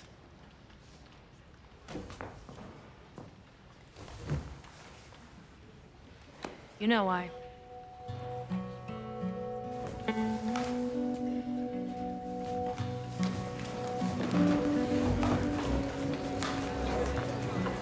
Wait a minute. Hey, stop now and you won't face disciplinary action. I mean it. What is this, a joke? No more shit! No more chef! No more chef! No more chef! No more chef! And I would be so proud. And before the episode is over, Sav has stood up to his parents and him and Anya are still going strong. And Simpson is the new standing principal for now. And Connor has made his return to Degrassi for good now. So episode 12 starts off with Holly J still pissed about being kicked off the Spirit Squad. And Allie walking by makes some comments, and if I learned anything in life, it's that you don't cross Holly J. And when she makes a comment about her having a boyfriend and Holly J not having a boyfriend, she goes and tests that theory. Heard you and Backwoods are an item. Ooh, isn't that illegal? I'm a senior. Seriously think I'm going to date a niner. You high? Guess I must be.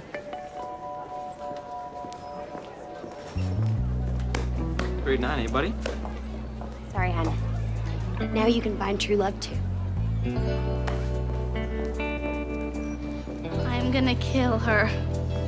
Later, Allie immediately tries to set things straight with Johnny, and he's not budging. Stoods is at Peter's house practicing when his dad walks in and drops off his daughter because he can't find a babysitter, effectively ending band practice. Back at Degrassi, Allie is on a I Hate Holly J campaign, and she wants to do something about it. And in the 21st century, when you're really upset about something, you complain about it online and build an echo chamber of people with similar opinions. And Allie does just that when she makes an open chat thread titled I Hate Holly J. Peter is stuck with babysitting again, but fails to realize his current girlfriend has a whole ass child, so she offers to help. Later, Holly J finds out about her new fan club.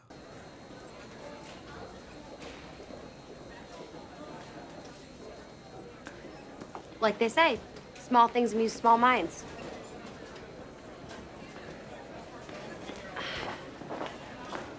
I saw your little group. Cute. Like I really care what you and 10 other losers think. But I know you care that I saw Johnny heading into the ravine with Megan Rothman, probably his real girlfriend. You're lying. I don't do that. It's embarrassing to be caught in a lie. I wasn't lying. Johnny and I were together. Tell it to someone who cares, little Bandari.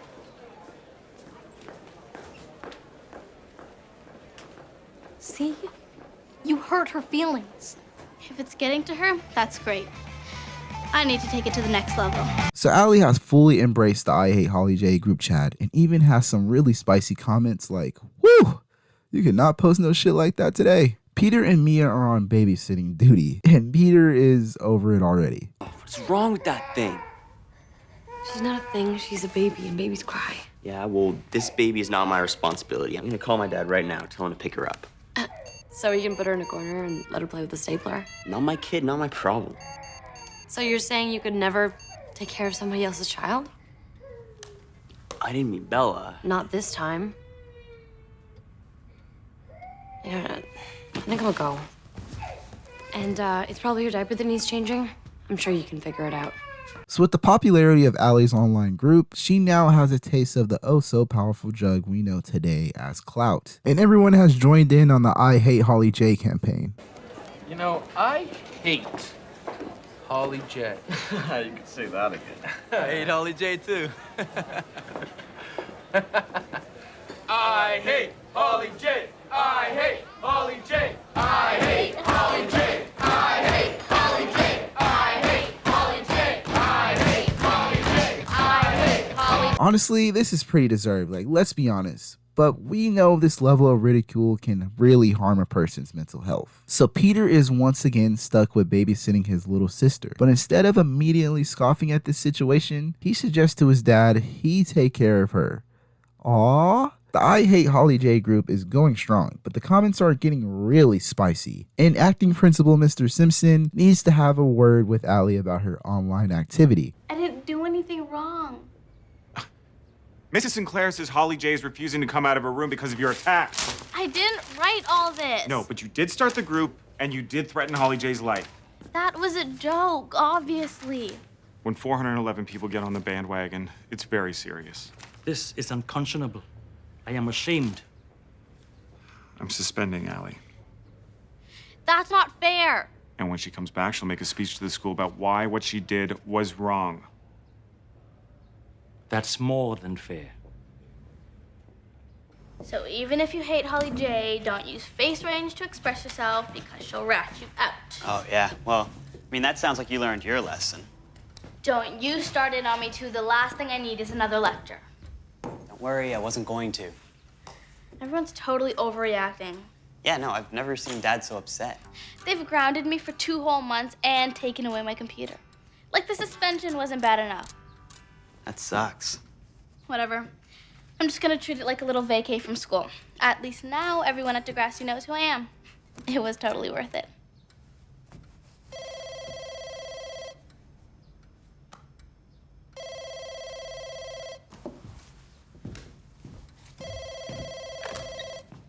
Hello? Oh, okay. Yeah. Sure, I'll let her know. Okay, bye. Okay, that was Dad. He's coming home because the Sinclairs called the police. They want to question you. Very funny. You're serious? The police? Yeah. I can't believe she's doing this to me. At the police headquarters, Allie is being questioned and she now has a record, as well as she has to face apologize to Holly J. What are you doing here? Get out. Now. What are you trying to do to me? Suspension and now the cops? Why would I call the cops? Because you hate me and you want to ruin my life? Well, mission accomplished. If I wanted to ruin your life, I'd create an I Hate Allie group. Get 400 people to join and talk about how much they hate you and that they want you dead.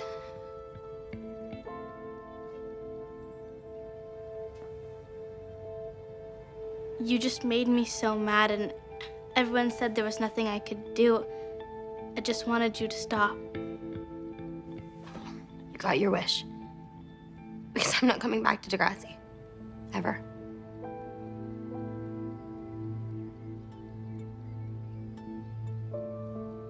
Just leave.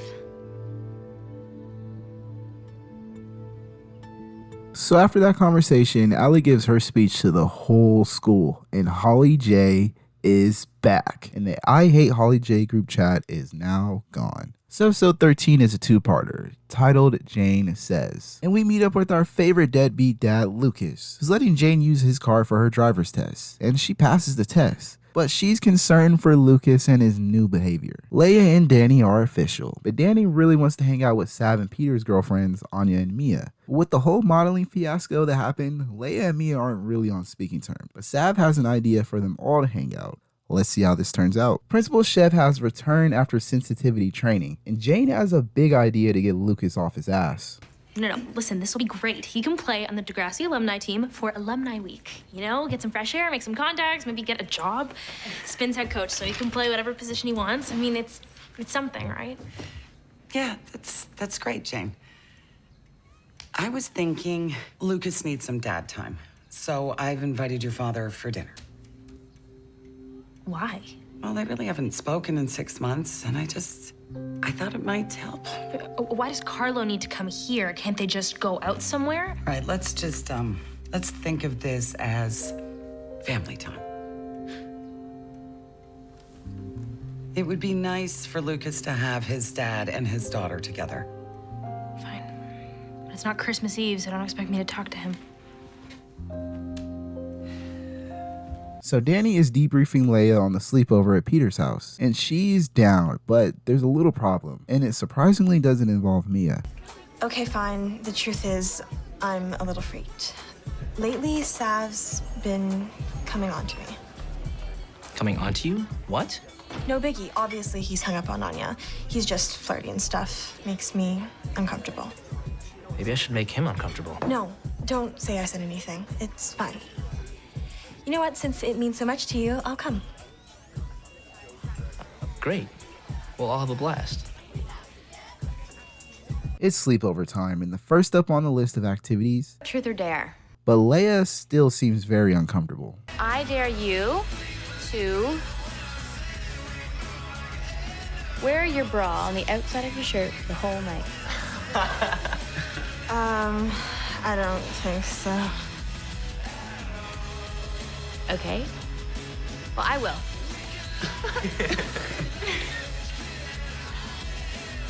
Meanwhile, over at Jane's place, mandatory dinner with Dad is taking place, but the constant reminder of bad memories is taking a toll on her. Back at the sleepover, when Leia's asked Truth for Truth or Dare, she says this? Who's the coolest famous person you've ever met? My dad is a music producer, right? So I basically grew up with Fall Out Boy. Pete is like my big bro. You're pals with Pete Wentz? Back in grade school, he'd even play me lullabies on his guitar. That's so cool. Does she not know the rules of the game? At the dot, while everyone is planning for the big Degrassi student versus football game, Jane has had one too many special drinks and gets a little wasted, and Lucas is here to help out. Back at Peter's place, everyone's asleep except for Peter and Danny. What, you mean her Fallout boyfriend? Maybe Studes can open for them. Sure, an imaginary palooza. She doesn't really know him, man. Yeah, she does, through her dad. Yeah, big-time producer. Vance plays bass, not guitar. Some lullaby. I'm sure he knows how to play guitar, too. And plus, they didn't even release an album till '02. Would Leia need to be sung to sleep when she was in 5th grade? Dude, why would she lie? I'm just watching your back, man. You should ask her. While you're at it, see if she can get us into this show. It's been sold out for weeks. Danny is skeptical, but he doesn't want to just believe Leia is lying, so he tries to see if she actually knows who Fall Out Boy is. Jane is completely checked out. This memory from when she was a child has her in the fetal position in the nurse's office, crying. What happened? And it's time for Leia to put her connections to use. Do you think my friends and I could sneak in? I'm friends with Pete. Guy's got a lot of friends tonight. Are you on the list? No, but we go way back. Way back to a few minutes ago when you concocted that little lie? No. He's being kind of unreasonable. Maybe next time. Really sorry. Tell him about your dad. Oh, yeah? Who's your daddy? A record producer. David Chang made the last Aerosmith record. Never heard of him. Now leave.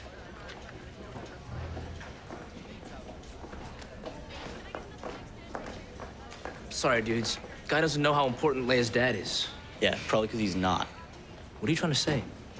Danny, I think it's pretty clear. You're just jealous because you want her and I have her. I know you've been hitting on her. Come on, dude. Did she tell you that?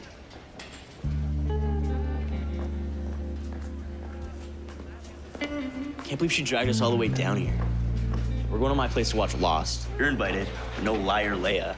Lesson of the day, don't be a liar like Leia. Jane's memory is completely blocked off from when she was younger. Her only memory of her father is when he used to put her to sleep at night, but for some reason, she just can't figure out what the problem is. Danny confronts liar Leia and things get heated pretty quickly. Why say all that stuff then?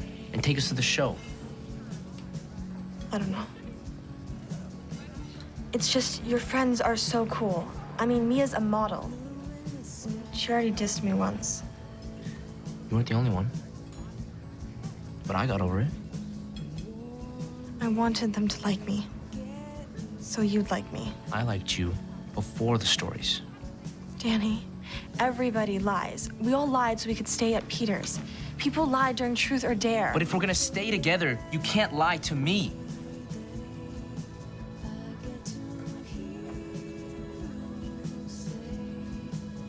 I promise I won't ever lie to you again.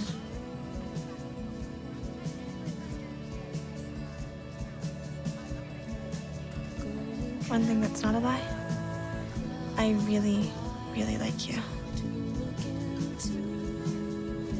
I like you too. You wanna get out of here? You've got some Fall Out Boy music to learn. And Jane and her father finally talk. Your mom told me you're all right with me hanging around more. Thanks. Means a lot to me having another chance to get it right. Okay.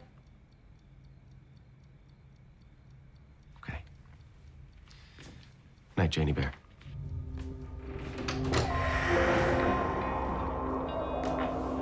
Be a good girl. Okay, Janie Bear.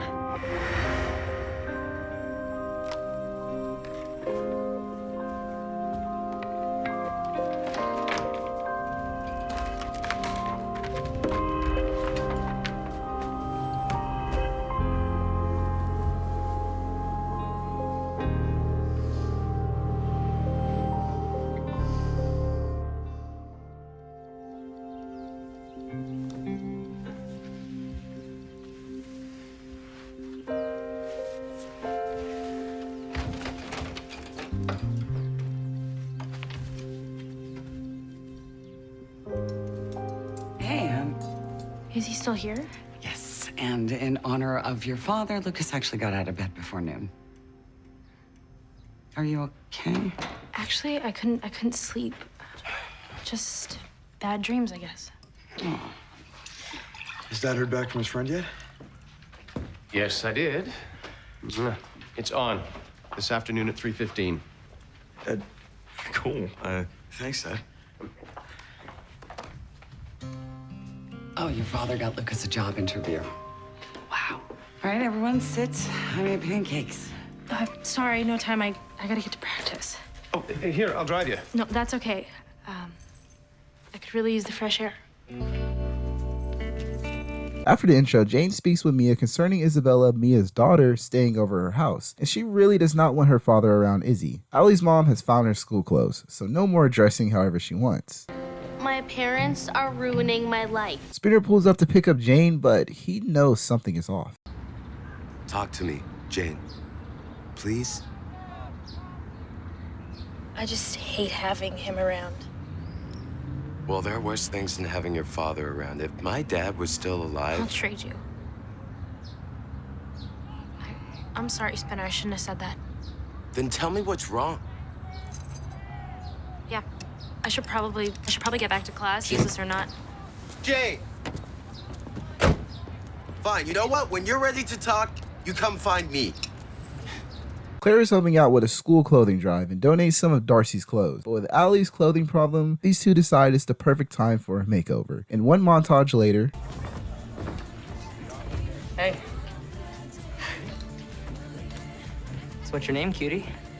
Allie. I meant your friend. Me? I'm Claire. Reese.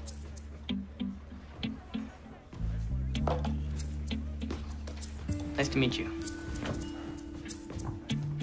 Wasn't that crazy? Totally. It was like I didn't even exist.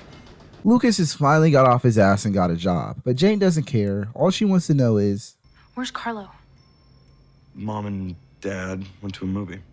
Do you know why they split up? Oh, that's great, Lucas. Congrats. I'm happy for you, Lucas. I am. I need to know about this. Don't start.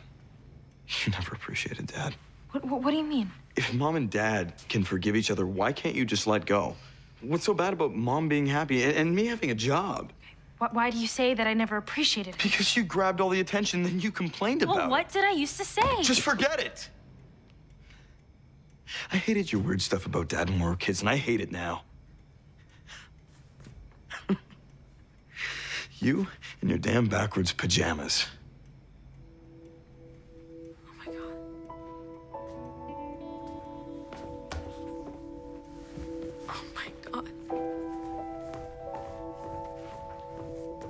Where are you going now? I'm crashing at Spinner's. I'll see you at the gate. So Jane didn't go to Spinner's last night. She slept on a park bench. And now we know what happened. Claire seems to have enjoyed the attention her outfit yesterday gave her. So on day 2, she does the same thing. And Allie, the one who gave her the makeover, is jealous. Do you really want to succeed based on your body and not your brains? Well, can't I do both? No, you can't. And why not? Because you just can't. You're not making any sense, Allie. So now I'm ugly and stupid? Never mind, I have to go. Jane has not shown up to school today, which sucks, because today is the big day for the football game. But with recent events, I don't blame her. Thanks. So you're gonna miss the whole alum thing? Yeah. I don't want to see anyone, my family. Whatever it is, you'll have to face it sometime. Maybe it's not as bad as you think. You have no idea. So you'll be spending the rest of your life just hanging out here at the Dot? Good luck with that. We close at 10.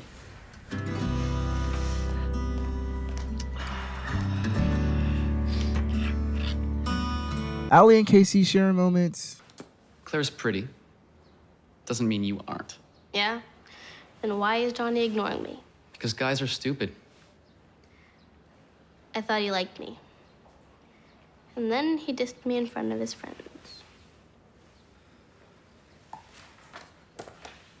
Look at me. Any guy who doesn't want to tell his friends about you is an idiot.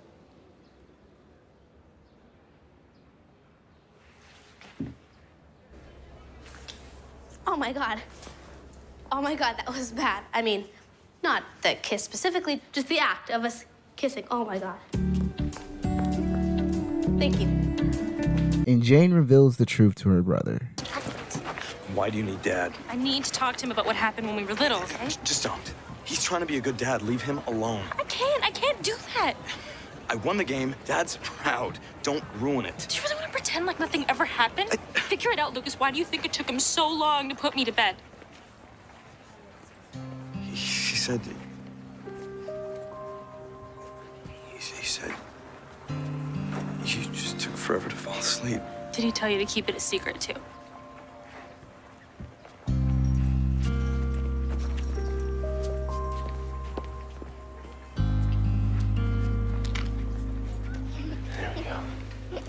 There you go. Get away from her. Now. What's wrong? Why'd you miss the game? Your mother is very worried. How could you do that to me? I was just a little girl. I don't know what you're talking about, Janie. I remember. I remember when you would put me to bed before you left. Janie, please. Look, I know you're not thrilled I'm back in your mother's life, but there's no need to tell stories. It was a long time ago. You're confused. No, I'm not. Hey, buddy. Your sister's making up stories again.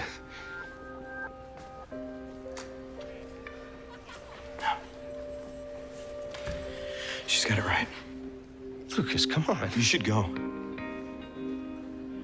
No one in this family ever wants to see your face again.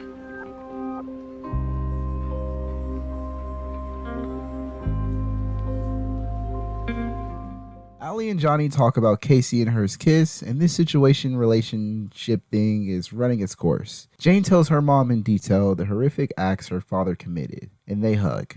Lucas apologizes to Jane, and this is the end of this two-parter.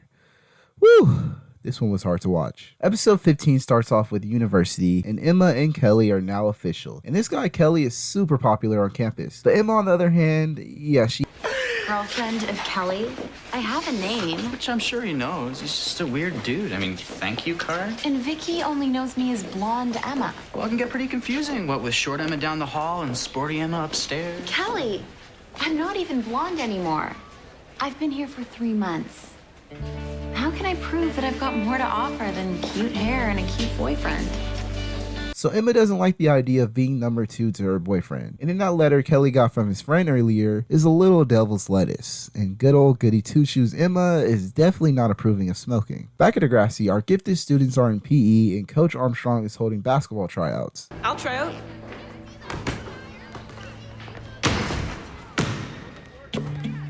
Sure thing, Connor. Casey? I'm not sure I can. I'll have to check at home. And Emma is still getting ignored around campus. But if there's one thing I learned in college, the easiest way to make friends is through the shared experience of ganja. Hey. Do you wanna, Blaze? Later, Casey gets word from his parents on the basketball tryouts, and he can try out, but if he makes any more mistakes, he'll end up back in juvie. Huh? So Emma and the girls quickly feel the effects, and the first girl practically greens out, but the other girl, Emma, and her, they're bonding pretty quickly, even giving Emma a new nickname. Blaze! Yeah, Blaze. Nice! At basketball tryouts, Casey is going for a layup, but gets the most obvious flagrant I've ever seen in my life and storms out of the gym. Later, Blaze needs to get her hands on some of that stuff and asks Kelly where to get some. Kelly, of course, lets her know, but you know you can't really just smoke out in the open at college. So Emma decides she's gonna bake her goods this time. And if you're familiar with the devil's lettuce at all, for a lightweight, this is not a good time. But Emma isn't the only one getting in on the fun. She shares some with everyone, but Liberty is a little worried about our Blaze. Passing out weed brownies? What were you thinking? Well, mostly I was just laughing. Look, everyone had a great time. You're just jealous that I made it happen. Jealous?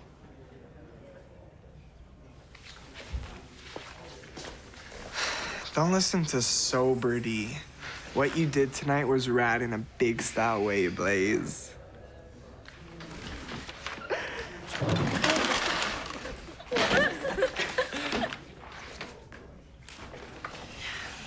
Nice job, Blaze. Everyone knows who you are now. Yeah, and I got my teammate to thank for it. Thank you, sexy Bexy. Ooh, not so sexy Bexy. You think she's gonna be all right? Yeah, man. She just needs to sleep it off. Meanwhile, Connor tracks down Casey to talk about what happened at tryouts, and Casey claims he's done with basketball, but it's not really basketball he cares about. And Connor, swear you won't tell anyone where I live. Swear. Okay, I won't. But you can't quit basketball. You're my only friend at the tryouts. Fine, I'll be there. Just go. And Emma's new friend had a bad reaction to those brownies. What's going on? It's Becca. But I thought you just needed to sleep it off. I guess we were wrong. What if the drugs were laced? I gave them to her. It's gonna be fine. And once again, word around Degrassi spreads quickly. Hey, Brainiac. A little birdie told me what a real badass you are. You live in a group home? Found out why, too. You and your buds steal a car? Shut up! Hey, man, respect. Wouldn't want you to take out my legs. I need it for basketball. Connor's so dead.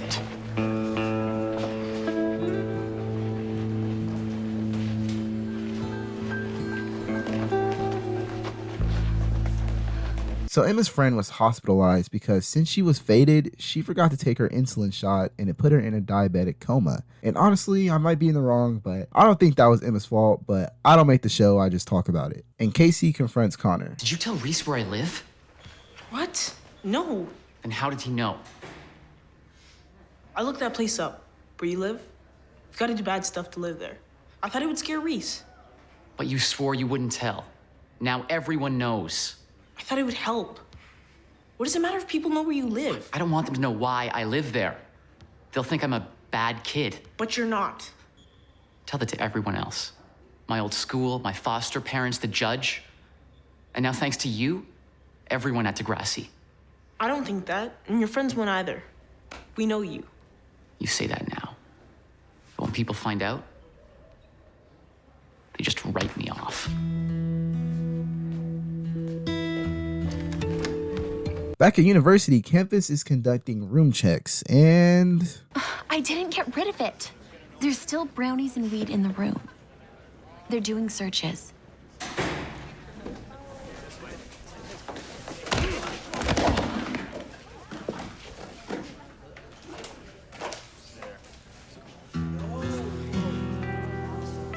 You need to come with me. Sorry, Cal. bro, that was the most cartoonish way to get caught I've ever seen in my entire life. Bro, how could you fuck up that badly? After that shit show, we cut back to Degrassi, and Claire wants to know the Casey origin story. My friends and I, from my last school, we used to find interesting ways to pass the time. Like stealing cars? Like lots of things you don't want to know about. Why can't you talk to me about this?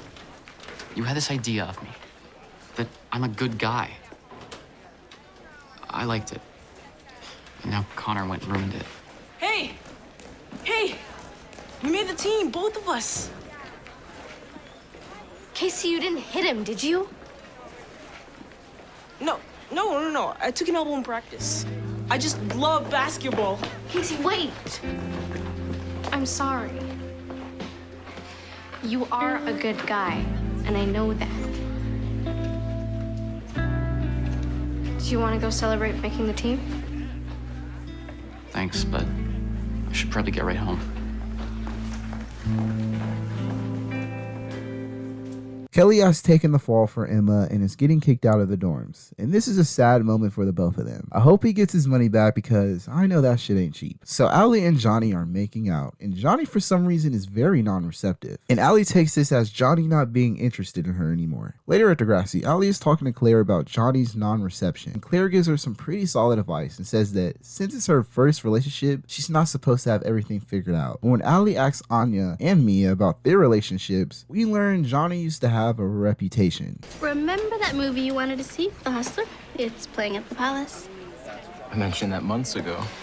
If it gets boring, we can keep ourselves entertained. I promised Bruce I'd hang at the ravine. So I'll drop by. It's not really your scene. I mean, a bunch of older kids getting into trouble. I'm a big girl. I can take care of myself. So I'll see you at the ravine. You know it's impossible to say no to you, right? Oh no, not the ravine. We catch up with Anya and Mia, and apparently Peter next year is taking some internship in Kenya, the place Darcy went to. So Allie and Claire show up to the ravine, and this is definitely not the ideal party for our gifted students. Bruce talks to Johnny about him and Allie, and apparently Johnny actually likes her. And Mia wants to know, why did you choose Kenya as your country? I mean, there are so many other countries out there. Kenya is the hub of Africa. Darcy was saying she can't believe... Wait. You're still talking to Darcy? Yeah. The work she's doing over there is amazing. She's working at this orphanage. And it doesn't bother you I've been talking to her, does it? I don't know, should it? so the ravine is not that bad. But Allie told Claire they'd be home at 7, so they need to talk. Put his arms around me in front of his friends. I'm sure your parents will understand. Just tell your mom I'm not sleeping over. I'll figure the rest out later. But what about the math competition? We were gonna do extra prep. You heard Coach Armstrong. I'm totally ready. Don't worry. I'll be fine. And yeah, this is not going to end well. So Allie and Johnny start making out, but this may be more than Allie is ready for. Well, do you wanna?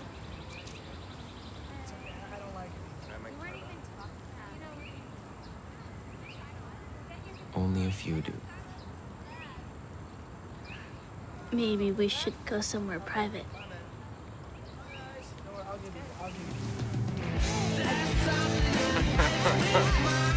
At Peter's place, Mia discovers that, yeah, Peter wants to go to Kenya to see Darcy. So Allie and Johnny did the, and Allie is sort of not happy with what happened. I'm not too sure. And back at Degrassi, Allie and Claire talk about what happened at the ravine. What if I got pregnant or caught an STD? 2 good reasons not to have sex.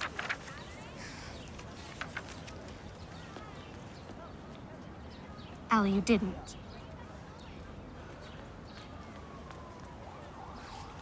Tell me you used a condom.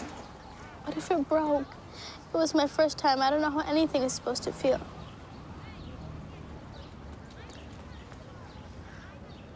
Was it like you thought? We were kissing, and that was nice. It was perfect. Everything you'd expect it to be.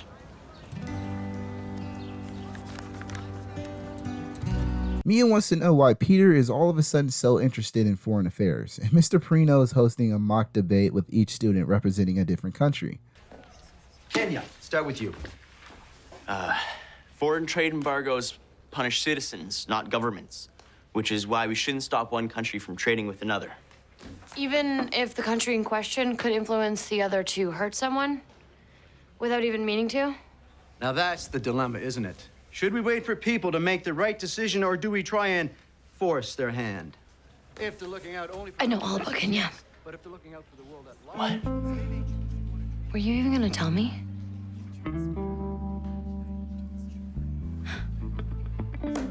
So Allie is taking her Einstein math competition exam. But with everything going on, she cannot focus and storms out of the classroom, and Peter catches up with Mia. Oh, Mia, wait. It's true I've been thinking about Darcy a lot lately. And when she called to apologize for leaving a couple weeks ago, well, it was really confusing. Do you still love her? I don't know. Which is why you're going to Kenya. Thinking about going to Kenya, I didn't want to tell you till I was completely sure. I was trying to avoid hurting you, which obviously worked out. Are you breaking up with me? No. I really like you. It's just, I also have feelings for Darcy. I just need to figure some stuff out. You understand, don't you?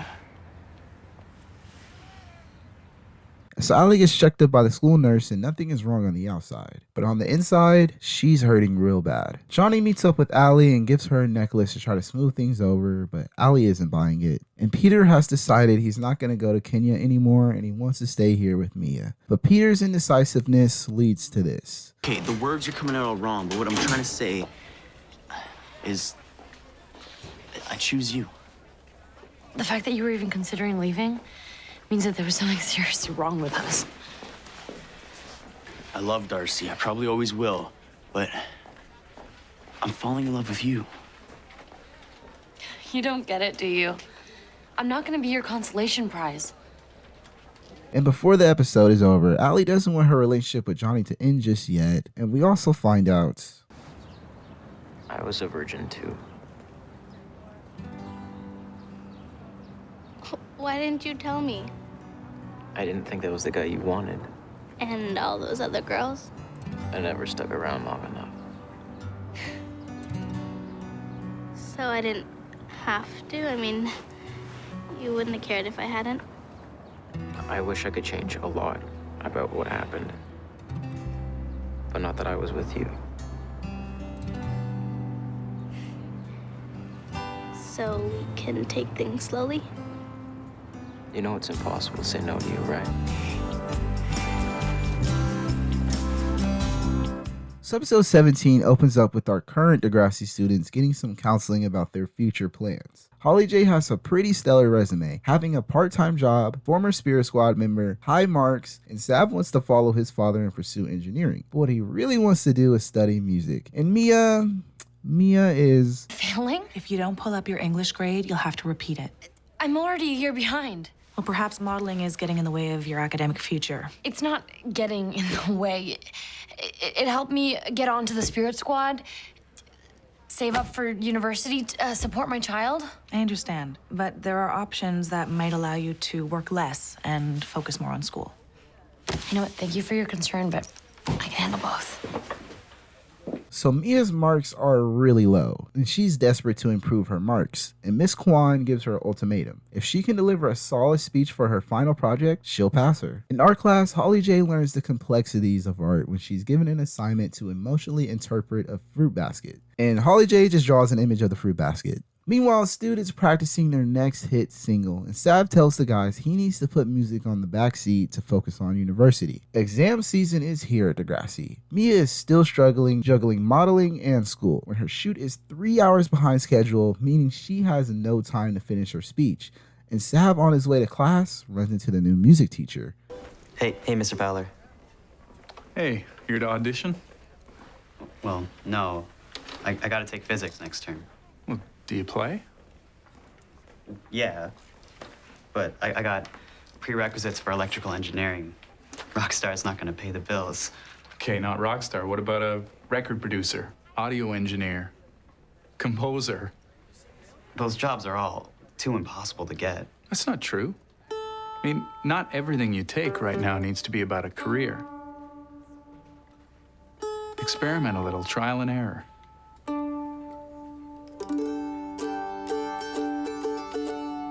You just tune that by ear in less than a minute.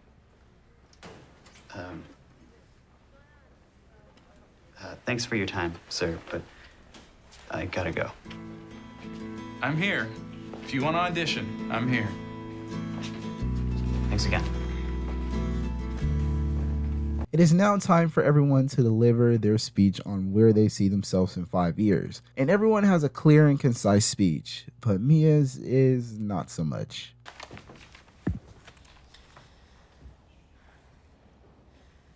Miss Kwan, fellow classmates, I am here today to talk to you about where I see myself in 5 years and why.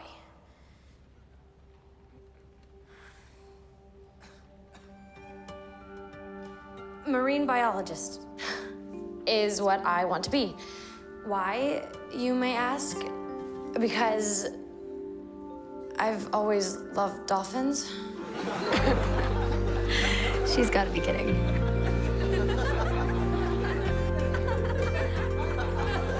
This has cost you your term. You need to reevaluate your priorities. You don't know me. Don't tell me about my priorities.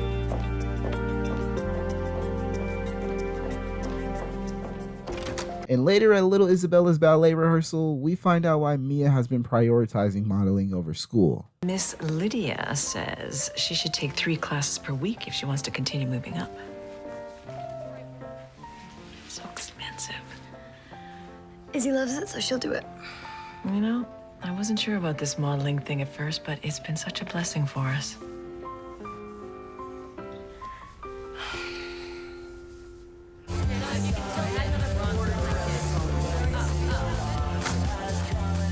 I feel like such a failure. How do you balance this with school? Dropped out in grade 10 after I got scouted. Smartest thing I ever did. Did you ever miss being a regular girl? You mean stressing over exams and scrounging for cash? Guess not. It's just so hard having a foot in both worlds. The way I see it, school will always be there. Girls like us need to cash in while we can. This is our prime.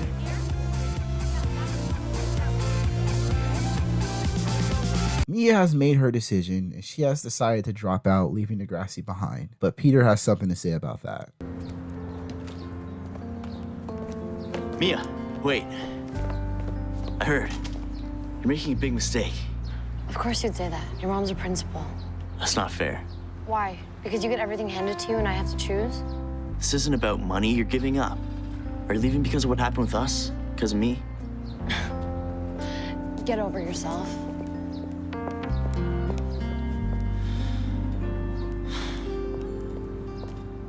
Holly J tries to pass off another artist painting as her own and passes class, but Miss Dawes is not buying it. Art is not geography or science. It needs to come from within. It does. I work hard every day. Do you have any idea what you're doing to me? Maybe you're just not meant for this. Solid approach. Telling students they can't do it when you're some failed artist who resorted to teaching because no one would buy your work. If you can't do, teach, right? I think you should excuse yourself. Gladly. Sav has been going back and forth with himself with music and engineering, and he builds up the courage to mention it to his dad. I think I want to do something with music. This is a hobby, Sav. I didn't quit school to pursue the accordion as much as I loved it. Dad, I'm being serious. As am I. How can you raise a family on a musician's salary? I do not want my son to starve. I won't starve. You always say you and Mom came here so that we could have the best. The best is seeing you and your sister happy, secure, successful. You need to think realistically about the future.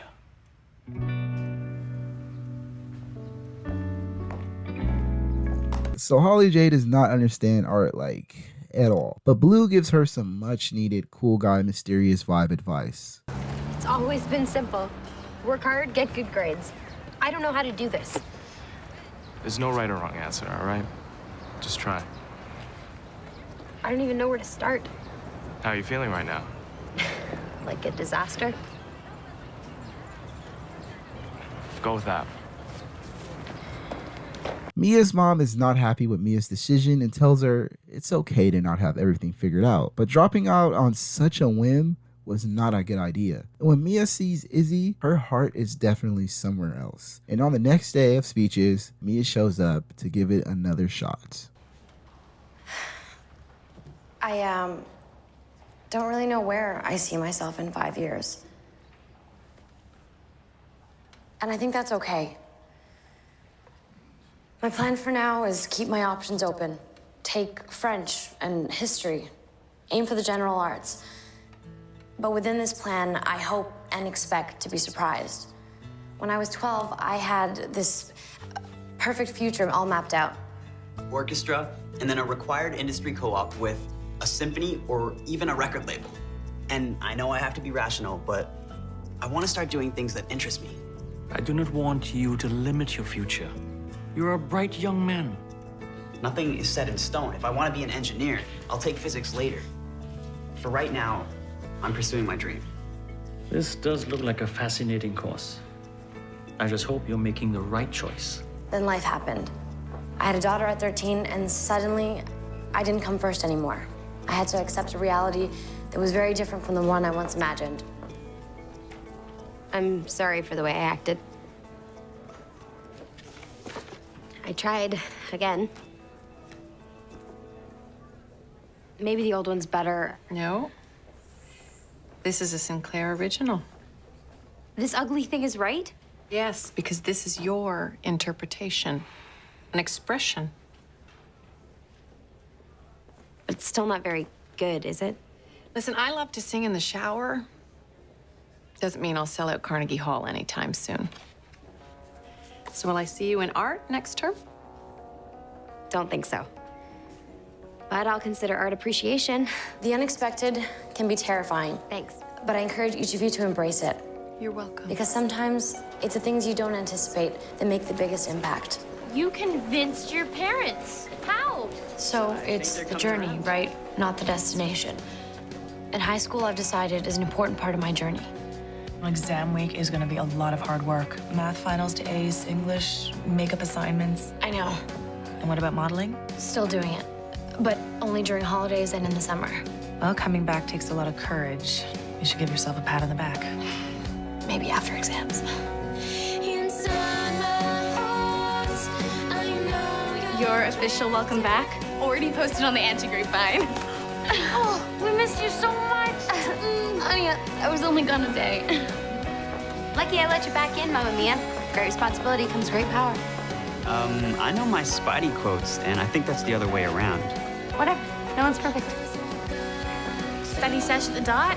We've got exam week to get through. Let's do it.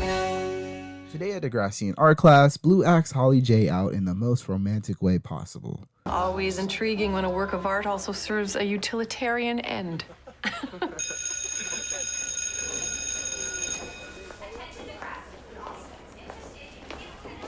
So?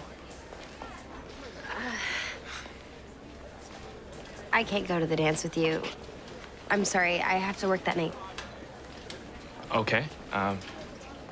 Maybe next time. Yeah, maybe. Too romantic, too hot, too awesome. Maybe some other guy. I guess so. He goes to another school. Will we meet him at the dance? No, it's complicated. Unsolicited advice. If you're picking this guy over Blue, you must be crazy about him. So go for it. Casey's past being discovered is still bothering him, and him and Claire are not on speaking terms. But this conflicts with Connor having them come over to play this game he really likes. Things between Peter and Mia are still pretty shaky, but Mia is still not over the fact Peter was this close to leaving for Kenya to see Darcy again. Connor's big idea to save things between Casey and Claire is inviting both of them, but not telling either of them they're gonna be there. Uh-oh. So Holly J wasn't lying when she said there's another guy. And that other guy is Gavin Spinner Mason? Yeah, why are you here when you don't have a shift? Because I can't live without you. Knew it. So the dot is closed and Holly J needs a ride. But this guy walks in and he seems pretty shady. And holy shit! Are you kidding me? Scoot? Whoa, dude! Give me the cash you got in the register and the safe, now. Now! So Connor's big idea was not only inviting the two, but leaving them downstairs to solve their differences. And back at the dots... Okay, good. I'm gonna go out the back, and nobody gets hurt.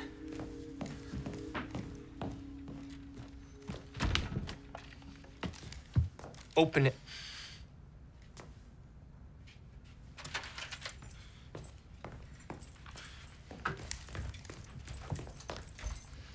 You both keep your mouths shut, and I won't have to come back. We will. We will. I know who you are, Holly J.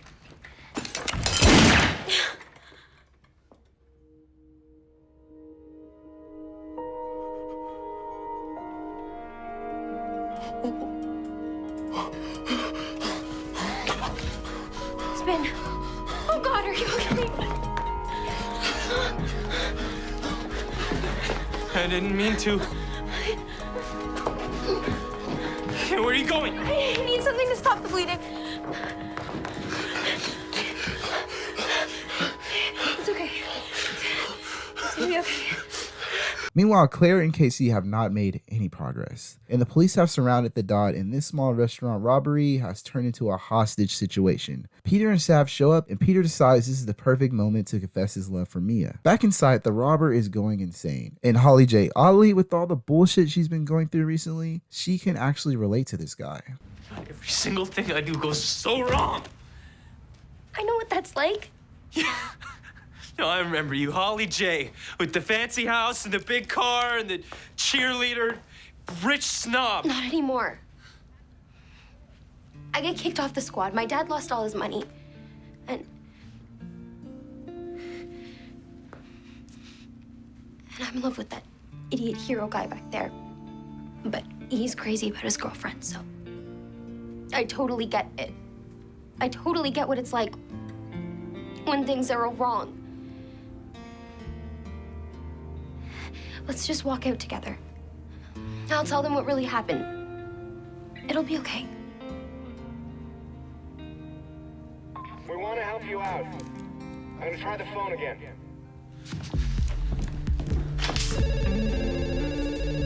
It's too late. They're gonna stick me in prison. We're gonna go out together with you as my hostage. If we go out like this, they'll shoot you. Let's just go out together.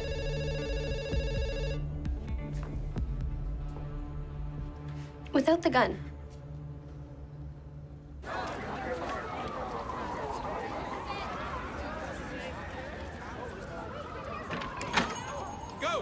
Go, move!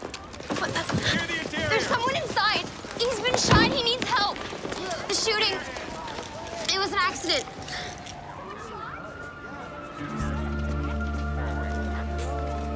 Spinner! Oh my God! Are you okay? Spinner, I'm right here.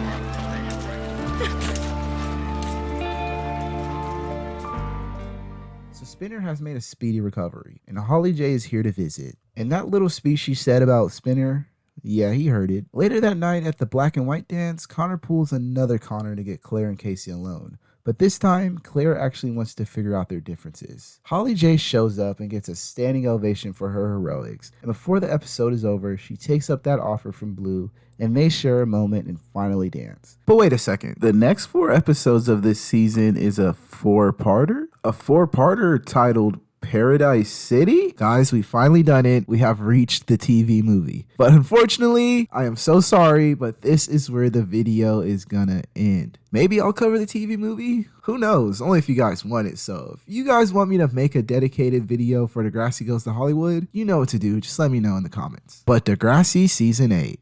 Whew! Where do I start? So with this season, all of our fan favorites have gone and graduated. And this new band of Degrassi students definitely have their fair share of problems, but for a first season with a basically all new cast, I think it works. But I think this season can be kinda tame with its storylines. I mean, last season, Spinner almost died from cancer. And now this season, his biggest problem is he can't get into the police school. Like, obviously it's a good faith progression of his character, but I do believe many of the it goes there moments were lost in this season. But if there was one breakout character that comes to mind, speaking of Spinner, is Jane. And my God, her storyline with her father and the football team, this is definitely her season. And if I'm not mistaken, in Degrassi Goes to Hollywood, that storyline isn't done. So I'm looking forward to that. The gifted students I know for sure are gonna get some crazy arcs coming up, especially Claire. So with all that being said, if I had to rate Degrassi Season 8, I give it a solid 7 out of 10. It's great, but not the insane crazy Degrassi I'm expecting. So what do you guys think of my rating? I feel like the stance might be a little controversial, so I'm excited to see what you guys think in the comments. Once again, thank you for the support. Consistent uploads are coming. And yeah, I think that's all from me, guys. It's been Pierre, and I'll catch you in the next one. Peace.